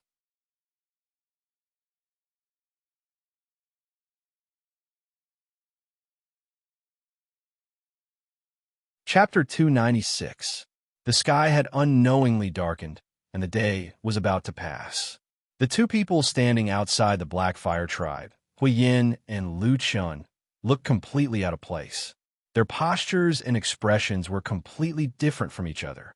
One of them was a ferocious, tall, and ferocious-looking barbarian, while the other was a calm, reserved, and composed human. Even Atsu, the huge black wolf demonic beast that was squatting beside Lu Chun, seemed to be more compatible with the barbarian Huiyin than with the human Lu Chun. The two looked at each other for a while, and neither spoke. Finally, it was Lu Chun who sighed and said, "Do you have any plans now?" Huiyin's face no longer showed the anger from before, and he looked much calmer. He looked at Lu Chun and said, "I still believe that you are a priest sent by the fire god to save our Black Fire tribe." Lu Chun shrugged his shoulders and said, "Looks like your tribe doesn't believe me." Huiyin said expressionlessly, "One day, they will believe me." As he said this, he frowned and said, "I remember you once said that when the old priest gave you the fire god's staff, he told you to bring this divine weapon back to the wilderness and deliver it to the fire god altar." Lu Chun wanted to say something, but stopped. A hint of vigilance flashed across his eyes, and he said, "What do you mean?" Huiyin said, "The people in the tribe can't accept your identity for the time being. Even my father is the same. So, I can't let you become the priest of our Black Fire tribe right now. But this is also good. We can take this opportunity to go to the fire god altar together, since the fire god has already passed down a divine decree for you to go there. There must be a deeper meaning." Lu Chun was startled and said, "Together?" Huiyin nodded and said, "That's right. This is your first time here, so you don't understand the situation. This fire god altar is actually a secret holy land passed down by our Black Fire tribe since ancient times. It is said that in ancient times, when the fire god descended to the world, he appeared there. Now, in order to prevent this sacred place from being spied on by outsiders, the location of the fire god altar has been strictly protected by our tribe. Only the patriarch's bloodline has been passed down from generation to generation. Now, in this world, only Father and I know of that place." He took a deep breath and said, "So if I don't bring you there, you might never find that place." Lu Chun was silent. A moment later, he suddenly smiled. After that, he looked at Huiyin and said, "You've probably forgotten what I told you, right?" Huiyin said, "What?" "I'm not the emissary of your fire god. I've never felt or heard of any god's decree. It was an accident that I got the fire god's staff. I've never thought of becoming a priest of your Black Fire tribe. Even my coming to the southern wilderness was also an inexplicable accident." Huiyin suddenly interrupted Lu Chun and said resolutely and decisively, "Have you ever thought that perhaps this is the will of the fire god that allowed you to come to our Black Fire tribe?" Lu Chun was speechless for a moment. Looking at Huiyin's unswerving and resolute expression, a feeling of helplessness welled up in his heart. At this point, he already understood that it was probably impossible to convince this seemingly powerful and persistent barbarian. Perhaps to him, since birth, he had always believed in the fire god and would never waver in the slightest. Therefore, Lu Chun decisively changed his angle and directly said to Huiyin, "All right, I won't talk nonsense with you anymore. Right now, I don't want to be the priest. What are you going to do, kill me?" Huiyin's breathing became slightly heavier and an ominous glint flashed in the depths of his eyes. But very quickly, he restrained himself and said in a deep voice, "Can you tell me the reason?" Lu Chun laughed and said, "Do I still need to say it? Wasn't it obvious enough at the tribe, just now? Just like how your father and the others look at me. You are barbarians, and I am a human. When we meet, we will fight to the death. No one will believe the other." "I believe you," Huiyin said. "The fire god sent you here. No matter who you are, I will definitely believe you." Lu Chun paused and shook his head. "It's useless even if you believe me. You're not the only person in the Black Fire tribe." Huiyin said, "I can let them slowly accept you." Lu Chun said, "All right, even if you're really so powerful that you can change everyone's mind, you can't change my own mind. I am a human, and I don't really know your witchcraft. So, it's impossible for me to become the Black Fire tribe's priest." "What's so bad about being our priest?" Huiyin looked a little agitated. "As long as you really do it, even if you are a human, our Blackfire tribe, starting from me, will definitely revere and respect you. We will not dare to slight you. And in this vast wilderness, besides our tribe, all the other barbarians will want to kill you the moment they see you. Only we can protect you. If I become a priest, maybe I will die faster. What? Yin was suddenly startled. Lu Chun looked at him meaningfully and said, the tribe's priest position is so important and noble. How can you be sure that everyone will obey a human like me? Not to mention other things, your father and that son of yours are arrogant and unruly. Will they obey me? Yin immediately fell silent. Lu Chun continued, besides that if I sit in this position, I will be the target of everyone. Without power, the tribesmen will not obey me. With power, the other tribes will see me as a thorn in their side. There will definitely be wars and assassinations. When that time comes, I won't even be able to sleep peacefully. Why should I live such a life? The corner of Hui Yan's mouth twitched. He wanted to say something, but stopped. Looking at Lu Chen's bright eyes, he sighed after a long while and said, since ancient times, it has been said that you humans are the most treacherous and cunning. Today, it seems that you really live up to your reputation. Nonsense. Lu Chun bluntly retorted, I just don't want to die. You look like a straightforward person on the outside, but on the inside, you are really cunning. Hui Yan snorted and didn't argue with Lu Chun. After thinking for a while, he suddenly said, then is there any way that you can help our Blackfire tribe? No. Lu Chun didn't show any politeness towards this barbarian and directly rejected him. But very quickly, Hui Yan suddenly smiled. That smile seemed a little mysterious, and on his fierce face, it seemed slightly out of place. He lowered his voice and took a step forward, getting closer to Lu Chun. In a low voice, he said, then what if I say that I might have a way for you to return to the north? What? For thousands of years, the separation of the North and South had long been a matter deeply ingrained in people's hearts. Not to mention the southern barbarians. Even the flourishing and powerful human cultivators in the North were helpless against the incomparably dangerous disorienting lands. If there really was a passage in the disorienting lands that connected the North and South, the human cultivator army would have long ago attacked. To Lu Chun, Hui Yan's words were so fake that he wanted to laugh.